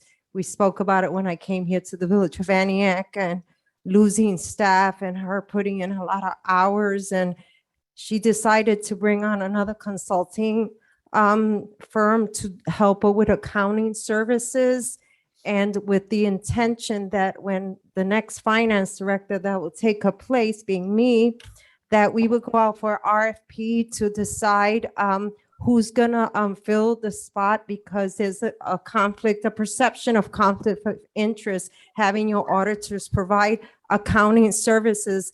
In the time that I immediately got here, as I indicated previously, I made an assessment of the department, and I had great concerns where, of course, I like to stay within budget and not create more expenses. You had a position that was open as an assistant finance director, which is an upper level, higher paid salary. I looked at things that are annually that I can take on as the finance director to assure that things are done correctly and on time, and things that won't really take away from my time that I'm able to do. So I looked at the role that was given to Ladderback and Amen, and I discussed with the administrator and Joy about creating a hybrid position which would help with cross training. We do not have cross training in the finance department, and that is why Joy found herself putting in a lot of hours and working on the weekend and not having a backup and having to accrue vacation time,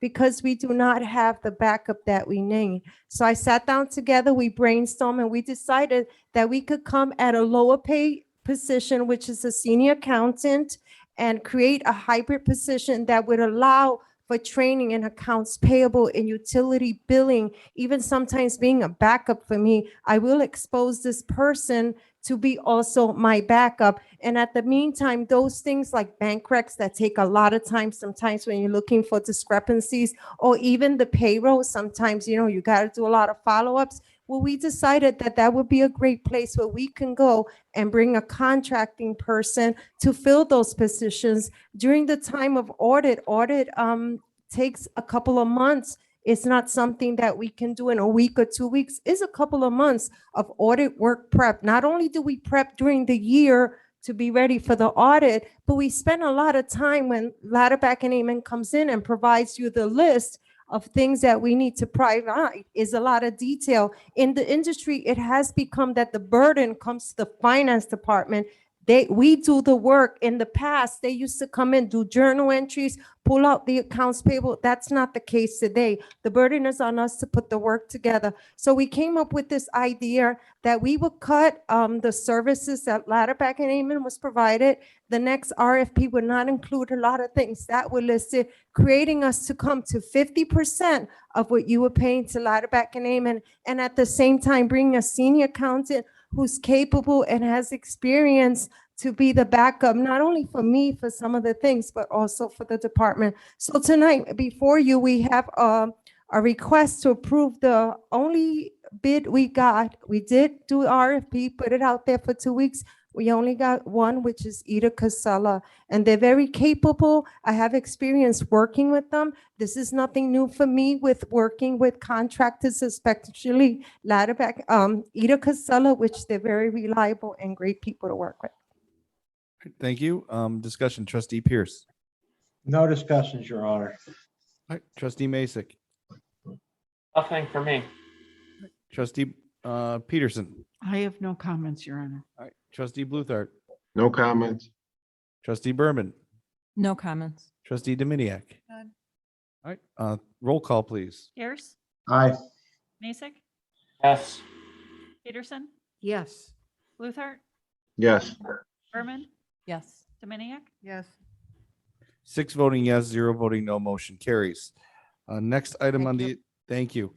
Next item on the agenda is consideration and approval of a resolution authorizing the village administrator to execute an agreement with Strand Associates, Inc. for civil engineering services, resolution number 21-89. Administrator Keim has joined us. I'll entertain a motion and a second. So moved. So moved. Second. Second. Hold on. Motion trustee Dominiac, second trustee Pierce. Hi, Jim. Jim will present this proposal, and this is again for the I still call it the Pittman property, but you know what it's about. Right. So, yeah, thank you, Your Honor. So at one of the last meetings, you guys approved a concept, a preferred concept for what the property at Depot and Main may look like. And that was an important step to advance the project, whereby after that point, we issued an RFQ to seek civil engineering consultants to help us prepare the necessary documents such as the construction and bidding documents, the permitting documents, all that work which would constitute a design and get us to where we can put an accurate, a much more accurate budget to this project and a cost. So we issued that RFQ. We got 6 respondents. We had a good response to this. We interviewed 3. There were 3 firms that stood out to us and brought them in for interviews. And of the 3, Strand stood out even, in a true quality-based selection process. Our mission really is to identify who we think is the best firm for this particular project. And that ended up being Strand. At the same time, we do have the ability to look at cost, and I worked with Strand to bring their cost. They weren't the low cost alternative. However, I think we have to look at value in this. And I think bringing an experienced consultant, an engineering firm that has done these kinds of projects where creeks are exposed and daylighted and put in a park-like setting, that was really what we were after, looking for that specific type of experience. With that, Mike Jansen of Strand is with us tonight, and I would like him to just kind of introduce himself and his firm and what he brings to the table for this particular project. So why don't you go ahead and take it away, Mike?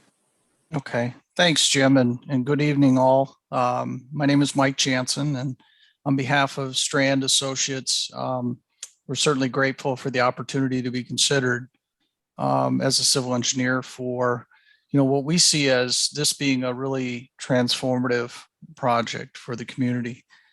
I'm a senior project manager with Strand. I've been doing this about 34 years, and I'm a licensed Illinois professional engineer and structural engineer both.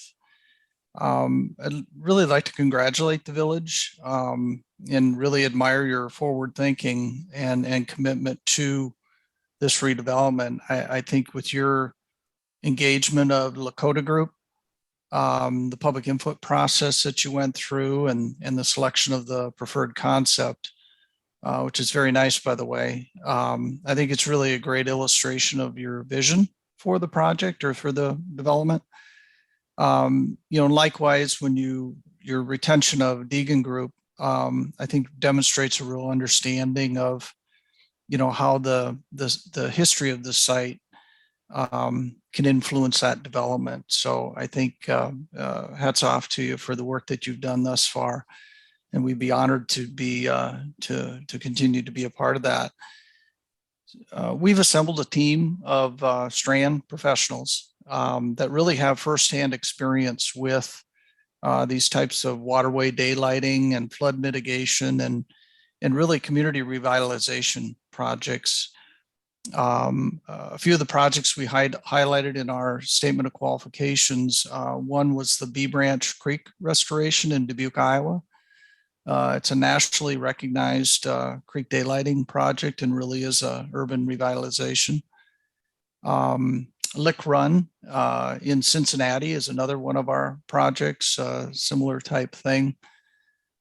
Just really was transformative. And we're also working in Winnetka on their stormwater study there. And so again, we featured those in our statement of qualifications. And, we have teamed with Lakota in the past. We're currently teamed with them in Winnetka, as well as on a planning study for Keith Creek and Rockford.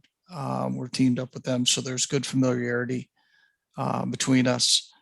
So sorry for the long-winded introduction, but I hope, again, want you to understand that how excited we are and would love to be a part of it. And I'll certainly do my best to answer any questions. Thank you very much, Trustee Pierce. Yes, I'm looking at your presentation and it shows a design and bid services phase of $370,000.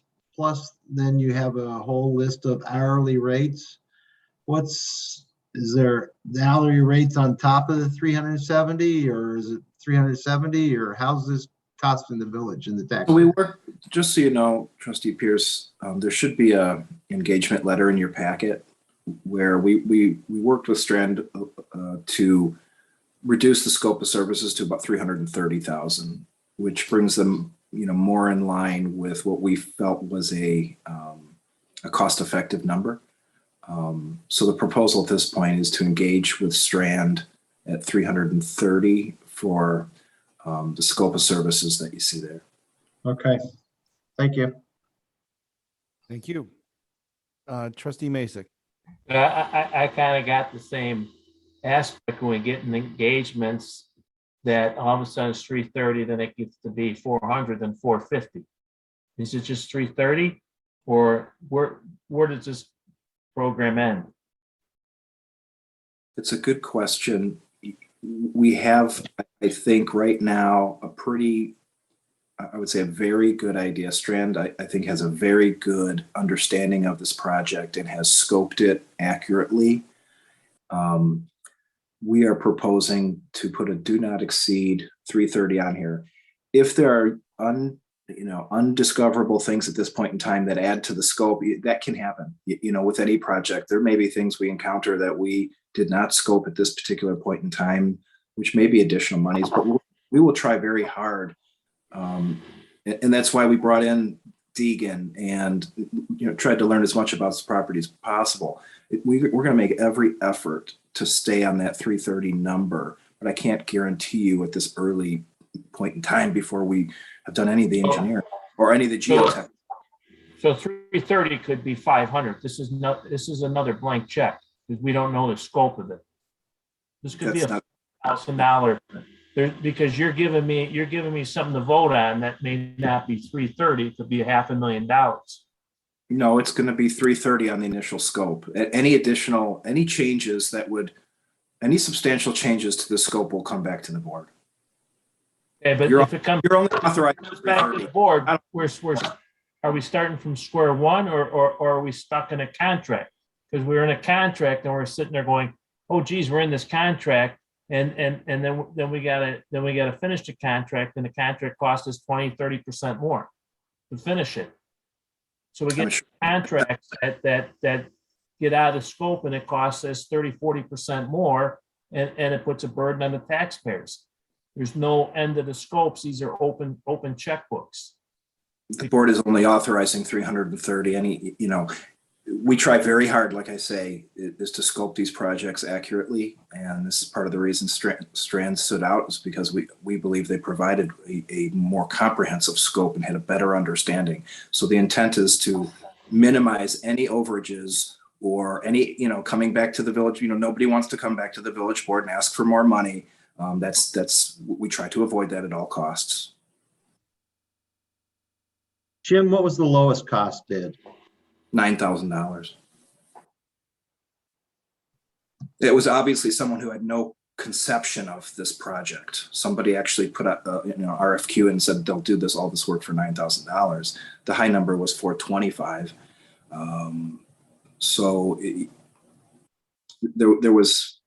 There was the grouping of three was between $325 and $425, who we thought had the best understanding of scope.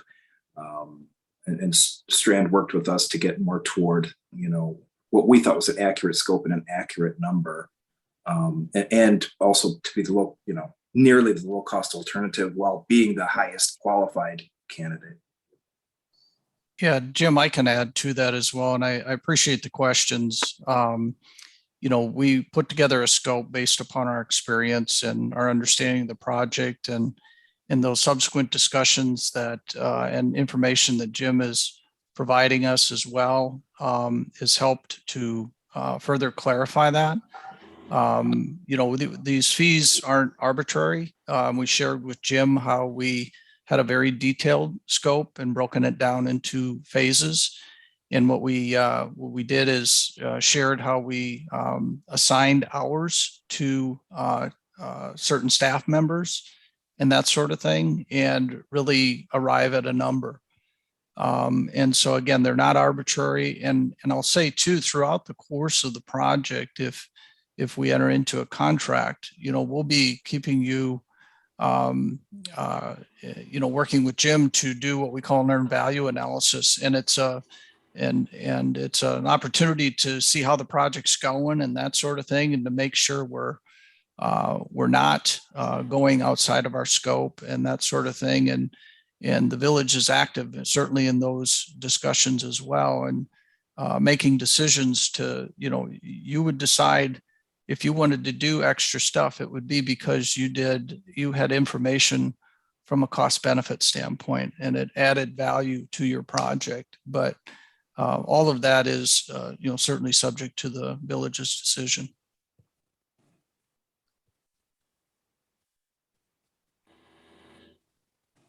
Thank you.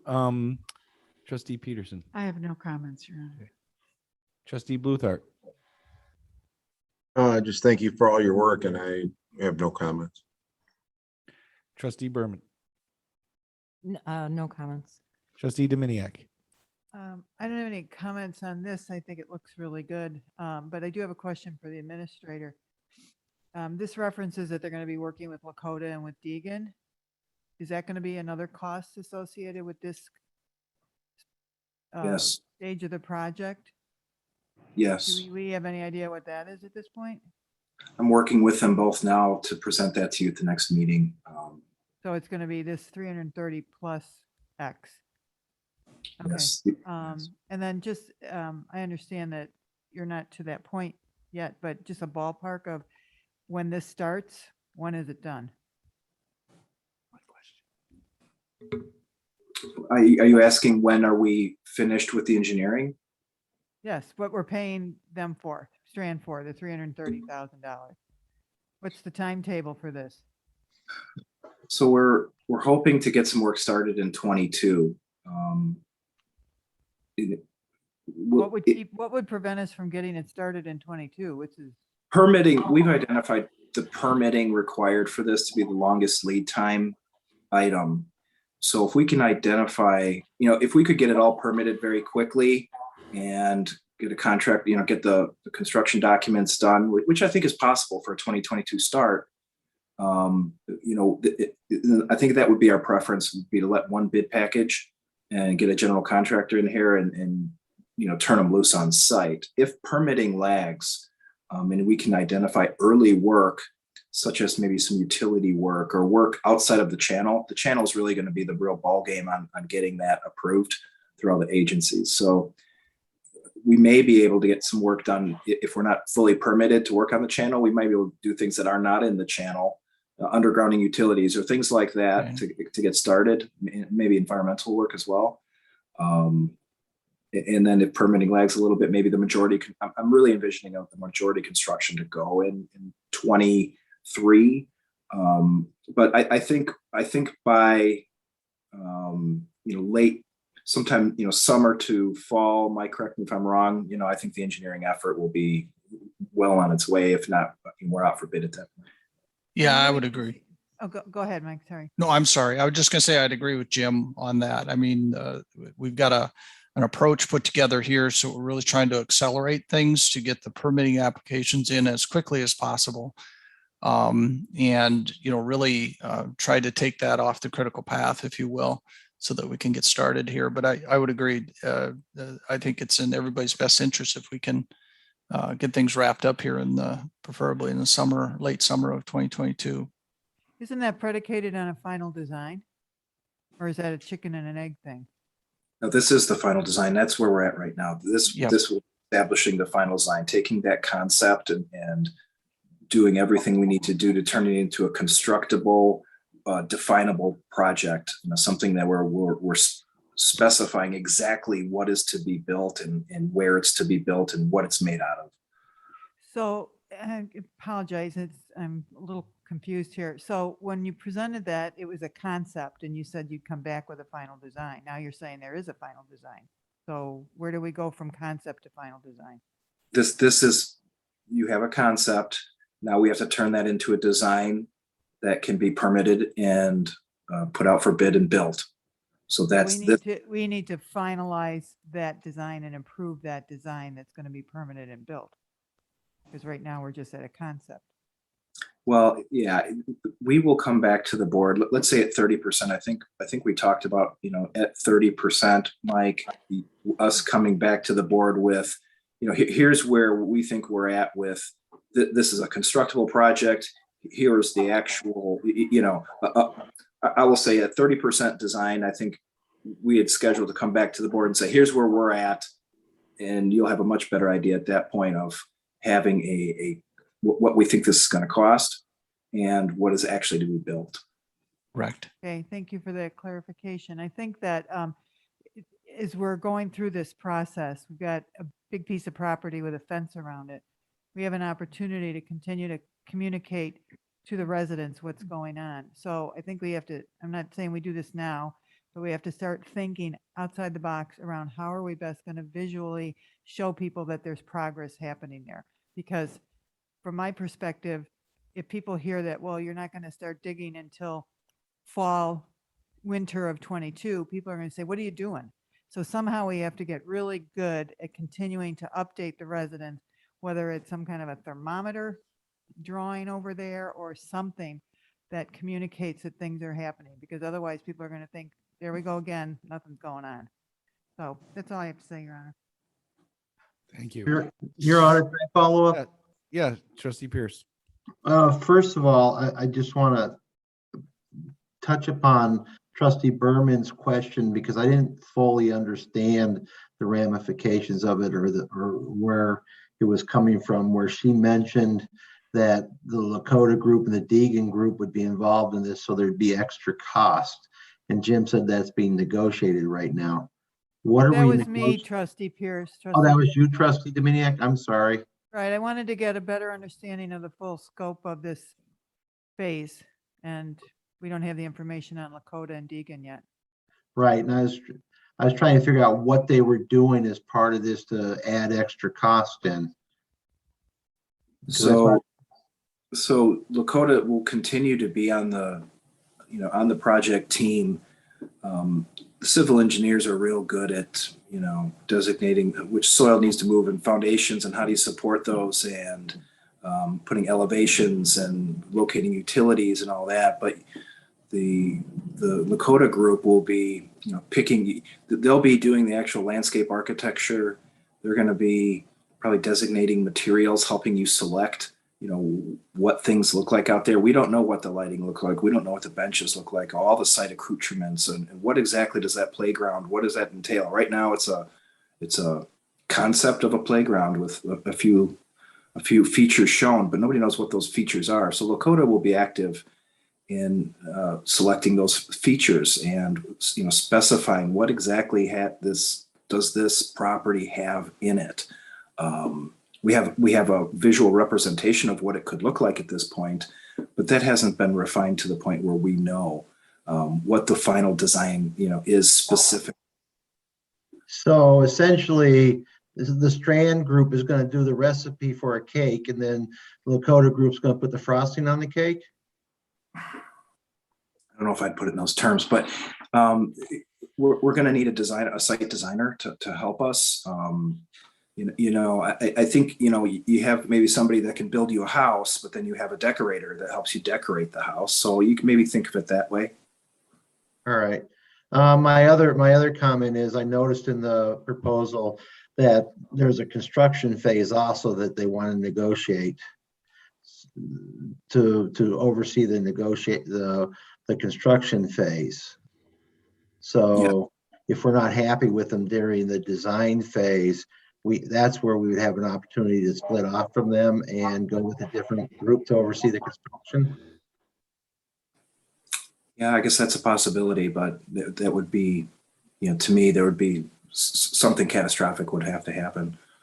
I don't see it very often where a design firm, would not take this through phase 3 construction. I realize that. I just want them to remember that.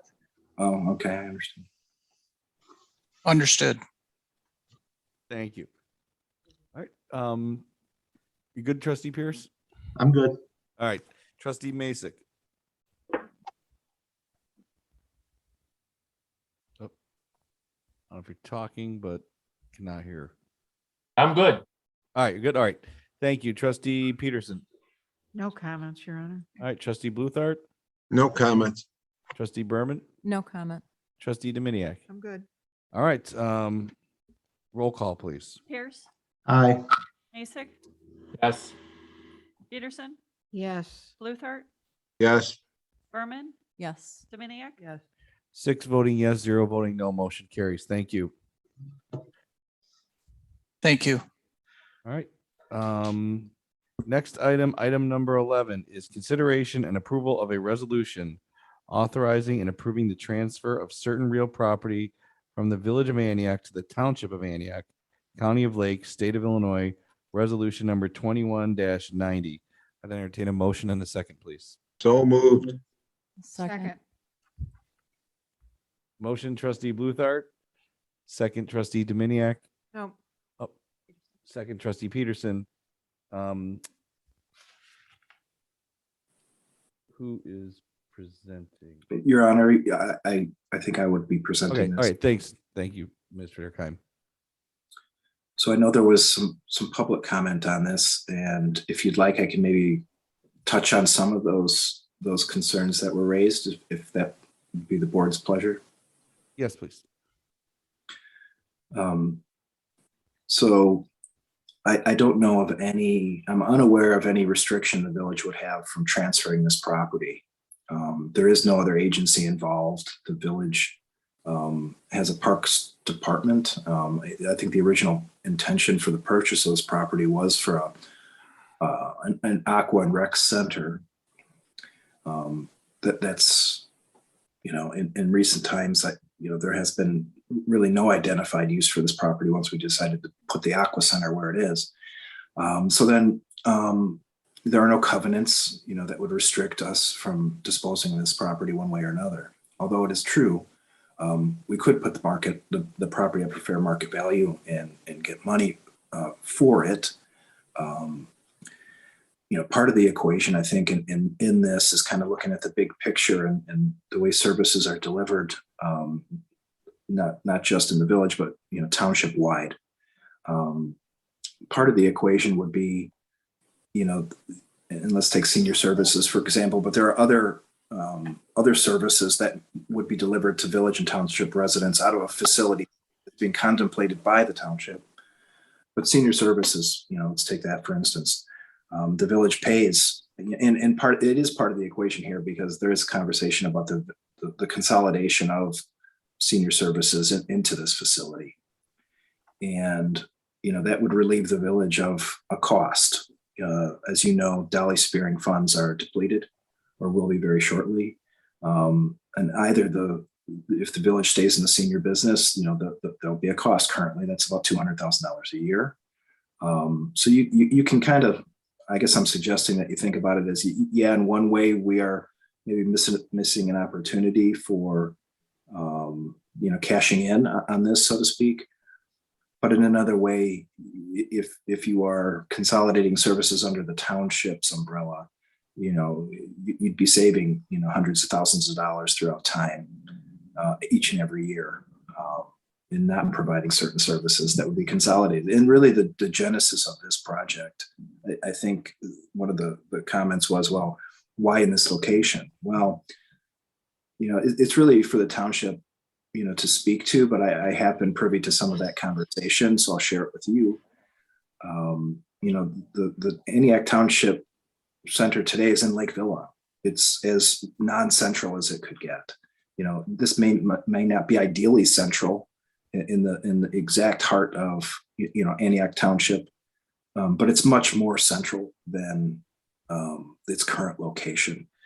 So the real objective here, I think, on the township's viewpoint would be to consolidate their services, get the assessor, get other services like senior services, provide additional services to the community in a consolidated fashion in a center like this, in a more convenient location, and then to really create a community center that has something for everybody.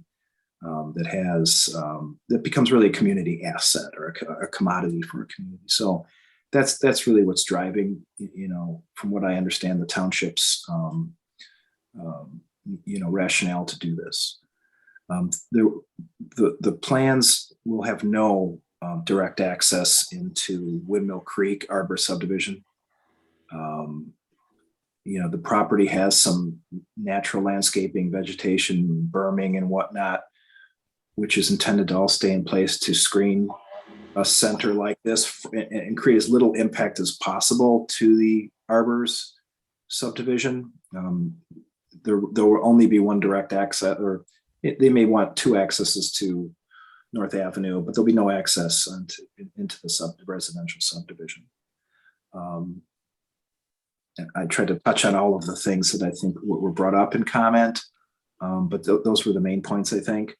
And as you know, this has been discussed. I think you were all aware that this request was coming. It's also being discussed tonight.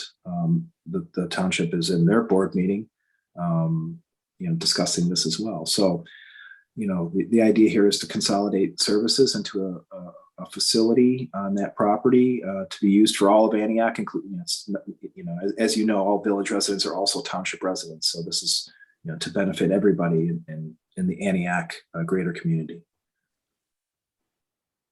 All right, thank you. I'm sure there'll be comments. So, excuse me, let's start with Trustee Pierce. I'm sure, I think Trustee Pearson may have been around when we acquired the Bittner property, but I know I was, and there were great hopes for it to be an aqua center, and that for one reason or the other didn't come through. But we have an opportunity to, as Administrator Keim says, consolidate services. We could be doing so much more for our seniors, for our kids, for our youth, for our residents by having a place where they could do things such as the seniors being served by one entity instead of two entities that they're being served by right now. We can have youth opportunities there. Right now, our Parks Department is in a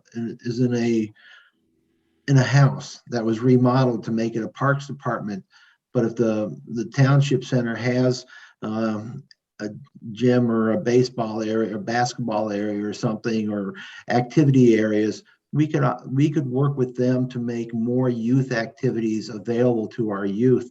And time after time, that's all I hear. Our kids need a place to go. I know our kids need a place to go, and I know our seniors need a place to go. And yes, we do have the senior center, but it is a cost to the village. As Jim said, the Dolly Spearing money that helps supplement it is slowly and rapidly going away. So it'll be all upon us. Our senior population, if we go to other communities and look at what they're doing for their seniors, there is so many more opportunities in other communities. We need to step up our game for our seniors and for our youth, and this gives us an opportunity. Are we giving away property? Yes, we are. But one of the things I asked about, and I see in this agreement, is if they cannot get a referendum passed to pay for this over time, then it will revert back to the village, and then the village can make hay out of it if they can. But right now, it's just laying fallow, and the township wants to make their hay. And I think we need to give them an opportunity for our kids, for our seniors. That's what I'll say. All right, thank you, Trustee Masek. They say. Well, they say. All right, the naysay, I've been around for this and the Dolly Spearing and all this. And I don't want to be in the senior market.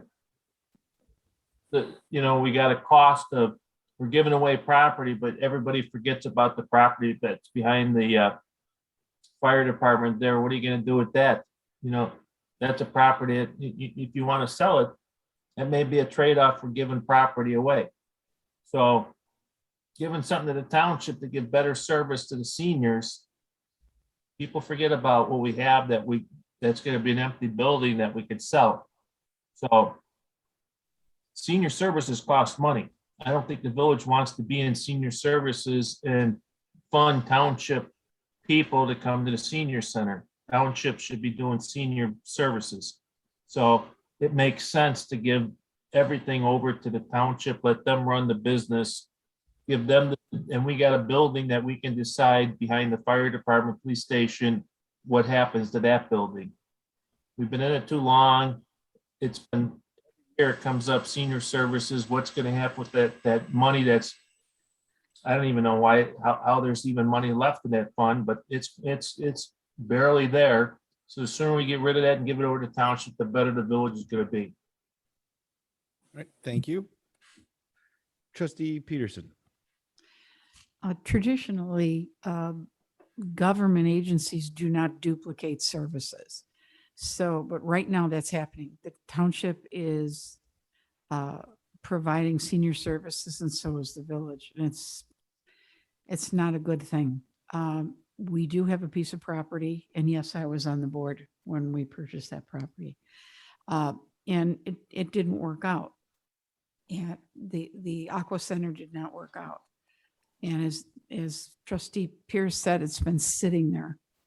The township came up with an idea. It's a great idea. It will service the youth of this community and youth and family services.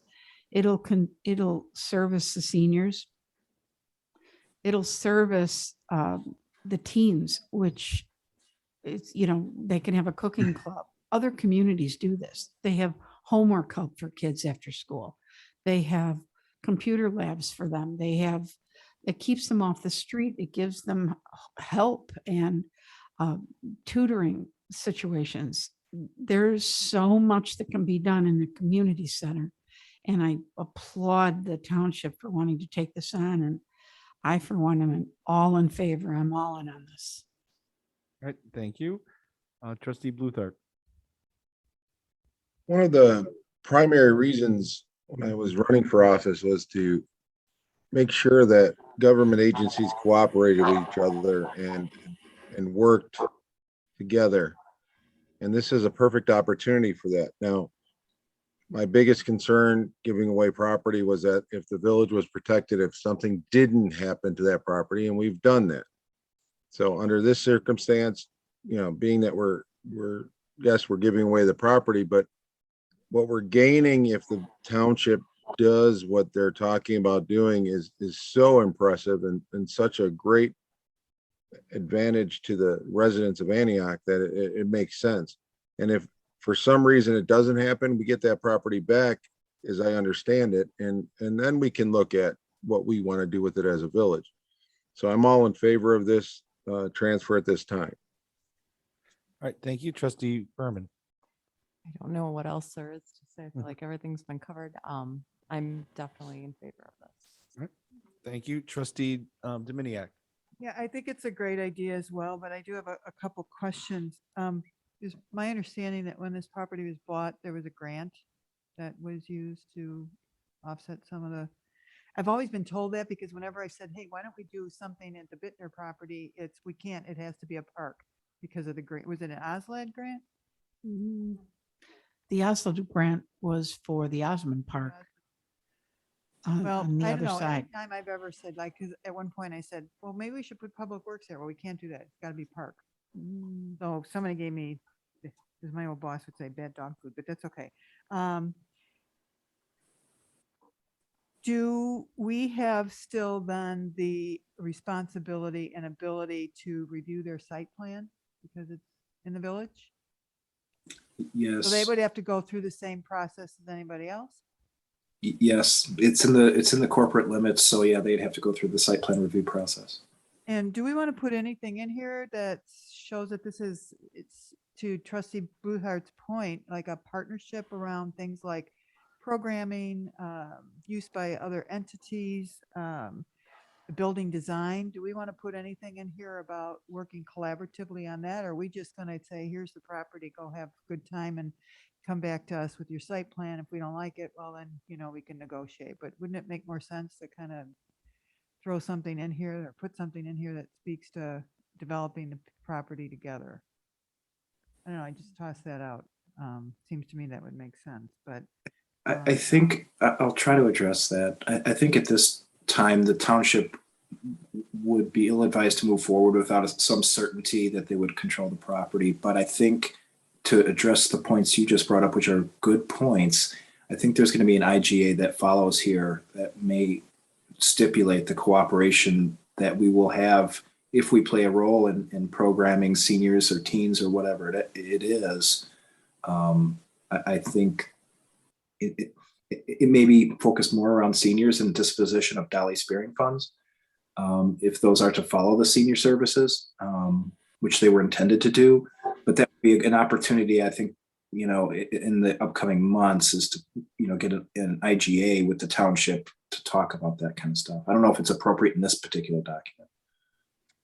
Okay, and then the only other question that I have is that we're giving them in essence 15 years to pass a referendum because they have to have it constructed by 2037. I hope to still be here then, but to be there for the grand opening if it takes that long. But why are we giving them 15 years? I mean, to Mr. Malsh's point, that could be potentially valuable property to sell. Should we be looking at a 10-year time frame? That's several election cycles with maybe maybe with a clause that says we can extend it.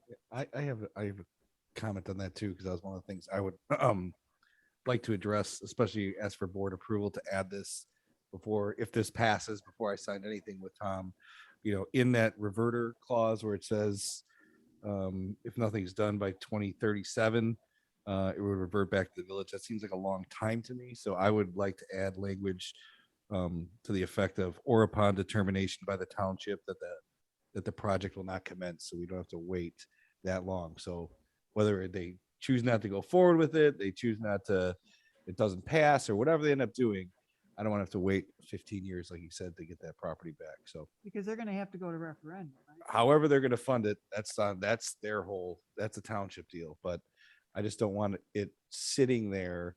If we have an asset that we can take back and sell it or convert it, I just don't want to have to wait 16 years for that. Well, and I just, it's not comparing apples to apples, but Grimm Road is our problem because the township didn't take care of it all those years. So I'd hate to have this piece of property sitting there and then they decide they don't want to do anything, but they don't have to give it back to us until 2037. Yeah. So yeah, I would like us to consider, and I was talking to the village attorney before the meeting about I would like to add something, an acceleration clause, like I said, if this is a dead project, again, not that it's sitting I there. mean, please don't misunderstand. Yeah. I hope it goes through. Yeah, no, I understand what you're saying. I had the same concern. Mr. Mayor, is it possible to put it as a time frame of 6 years or 8 years and then have it where the village has to approve an extension? Yeah. That's an idea. Yes, I would just say that the only complicating factor in that would be, I believe the township is looking at the same agreement tonight at their meeting. So again, I would, if the board would approve that and we just negotiate that with Tom, I don't know if he'd have to go back to another meeting with his board, but that would be the only complicating or limiting factor on that. I don't disagree with that concept, you know. If What it's, does our village attorney have to say on that tonight, or? I can't attest to their approval process, but there's a chance they would have to take that back. I don't know their internal or approval process or how they, what authority they give the township supervisor to change the agreement. Is there an urgency to get it done tonight or, I mean, I don't I'm know sure why if you we ask do it. Tom, the answer is yes. Tom, if you're listening, I I guess- said that, yeah. It's kind of like both of us meeting at the same time, but not being able to then negotiate Yeah. any changes. This doesn't seem to flow well. I think we can just make ours motion, have the motion amended to authorize the mayor to add an additional revertibility clauses as he can negotiate. Yeah, or, you know, like we do in a lot of real estate contracts, make it a, you know, an 8-year term with another 8-year option to extend it if they want to do that. And then that could be, you know, still the same time frame, but put a little more urgency on it to see if it's going to go or not. I'd be okay with that. Want to do something like that with that? Well, we'll go around the room again, but Trustee Pierce. I just wanted to answer one of Trustee Dominiac's questions, and I think if my memory serves me right at my old age period here, when we bought the Bittner property, we used some money from park donations from developers on some of our subdivisions. And since it was used from park donations, it was said that we could only use it for a park. Now, I think the argument could be made, splitting hairs, that if this is a community center, that is some form of a park. That makes sense. All right, thank you. Trustee Masek, I got nothing. Trustee Peterson, I have no more comments. Trustee Berman, No comments. Trustee Dominiac.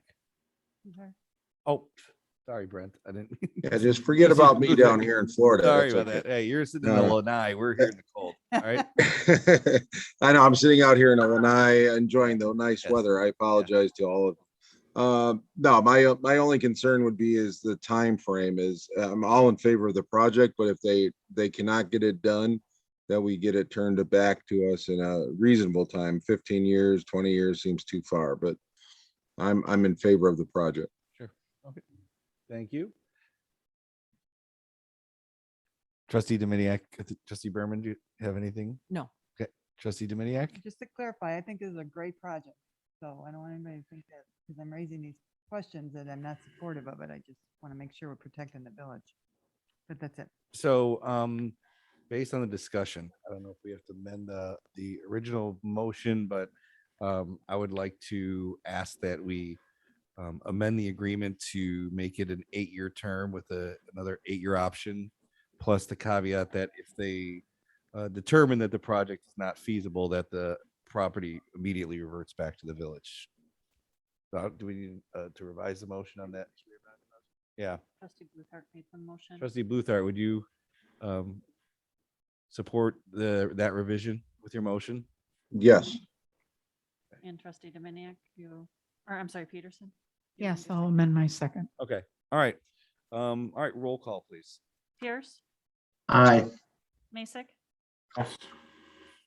Peterson, Yes. Bluthart, Yes. Berman, Yes. Dominiac? Yes. 6 voting yes, 0 voting no, motion carries. All right. Now into more fun stuff. Number 12, consideration and approval of emergency ordinance ratifying the mayoral declaration Move to of approve. of an emergency related to coronavirus, ordinance number 21-12-14. A motion, I'd entertain a motion waiving the second reading. And a second. So moved, waiving the second reading. Second. Motion trustee Peterson, waiving second reading, second trustee Dominiac. I'm just gonna skip over discussion and take roll call, please. Pierce, Aye. Mason, Yes. Peterson, Yes. Luther, Yes. Berman, Yes. Dominiac, Yes. 6 voting yes, 0 voting no, motion carries. Back to the finances. Number 13, consideration and approval of an ordinance providing for the levy of taxes for the fiscal year beginning May 1st, 2021 and ending April 30th, 2022. Ordinance number 21-12-45. Entertain a motion waiving the second reading and a second. I'll I'll make a that. motion waiving the second reading. I'll second it. All right, motion trustee Bluthart, second trustee Dominiac. Discuss, I'm sorry, Joy. What I wanted to say was number 13 obviously is the levy we discussed at the hearing. Number 14 is we have alternate revenue bonds that we are not going to tax taxpayers for. Number 15, ditto, we're not going to tax. This is what this is about. This is for the benefit of the new trustees. We're not going to tax for this bond because it has an alternate revenue source. Number 16 is the same thing. We're not going to levy for taxes to pay these bonds. Number 17 is your SSAs, number 1, and number 18, SSA number 2, and there are no increases in the SSA taxes. Thank you for that synopsis. So now I gotta not screw up going through each one of these at a time. All right, we are on number 13, so roll call, please. Pierce, Aye. Mason, Yes. Peterson, Yes. Luther, Yes. Berman, Yes. Dominiac, Yes. 6 voting yes, 0 voting no, motion carries. Next item, consideration 14, consideration and approval of an ordinance abating the tax levied for the year 2021 to pay the principal and interest on $1,830,000 general obligation refunding bonds, utility tax alternate revenue source series 2019, ordinance number 21-12-46. Move to approve waiving the second reading. Motion trustee Dominiac, Second. second trustee Peterson. Roll call, please. Pierce, Aye. Mason, trustee Mason, Yes. Peterson, Yes. Luther, Yes. Berman, Yes. Dominiac, Yes. 6 voting yes, 0 voting no, motion carries. Item 15, consideration and approval of an ordinance abating the tax levy for the year 2021 to pay the principal and interest on $4,095,000 general obligation bonds alternative revenue source series 2017, ordinance number 21-12-47. Entertain a motion in a second, waiving second reading. So moved, Motion trustee waiving Peterson. the second reading. Thank you. Second. Motion second trustee Bluthart. Roll call, please. Pierce, Aye. Mason, Yes. Peterson, Yes. Luther, Yes. Berman, Yes. Dominiac, Yes. All right, 6 voting yes, 0 voting no, motion carries. Number 16, consideration and approval of an ordinance abating the taxes heretofore levied for the year 2021 to pay debt service on general obligation refunding bonds, alternate revenue source, series 2021 of the Village of Antioch, Lake County, Illinois, ordinance number 21-12-48. Move to approve waiving the second reading. Motion trustee Dominiac, Second. second trustee Peterson. Roll call, please. Pierce, Aye. Mason, Yes. Peterson, Yes. Luther, Yes. Berman, Yes. Dominiac, Yes. 6 voting yes, 0 voting no, motion carries. Number 17, consideration and approval of an ordinance for the Village of Antioch, Illinois Special Service Area Number 1, approving administrative report and special tax roll for levy year 2021 and abating special services area taxes. Ordinance number 21-12-49. You know the routine now. I'll take a motion in a second, waiving the second reading. Move to approve waiving the second reading. Second. Motion trustee Dominiac, second trustee Peterson. Roll call, please. Pierce, Aye. Mason, Yes. Peterson, Yes. Luther, Yes. Berman, Yes. Dominic, Yes. 6 voting yes, 0 voting no, motion carries. Last item, number 18, consideration and approval of an ordinance for the Village of Antioch, Illinois Special Service Area Number 2, approving administrative report and special tax roll for levy year 2021 and abating special service area taxes. Ordinance 21-12-50. Motion and a second, please. Move to approve, waiving the second reading. Motion trustee Peterson, Second. second trustee Berman. Roll call, please. Pierce, Aye. Mason, Yes. Peterson, Yes. Luther, Yes. Berman, Yes. Dominic, Yes. 6 voting yes, 0 voting no, motion carries. All right. Well, this marathon hopefully made it possible for us not to have a meeting. We have none planned for December 22nd due to the Christmas holiday. So thank you for barreling through this tonight. Administrators report. Anything, Jim? No report, Your Honor. All right, thank you. Village clerk's report. Anything? I have no report, Your Honor. Any trustee reports other than those received in writing by the board? Trustee Pierce.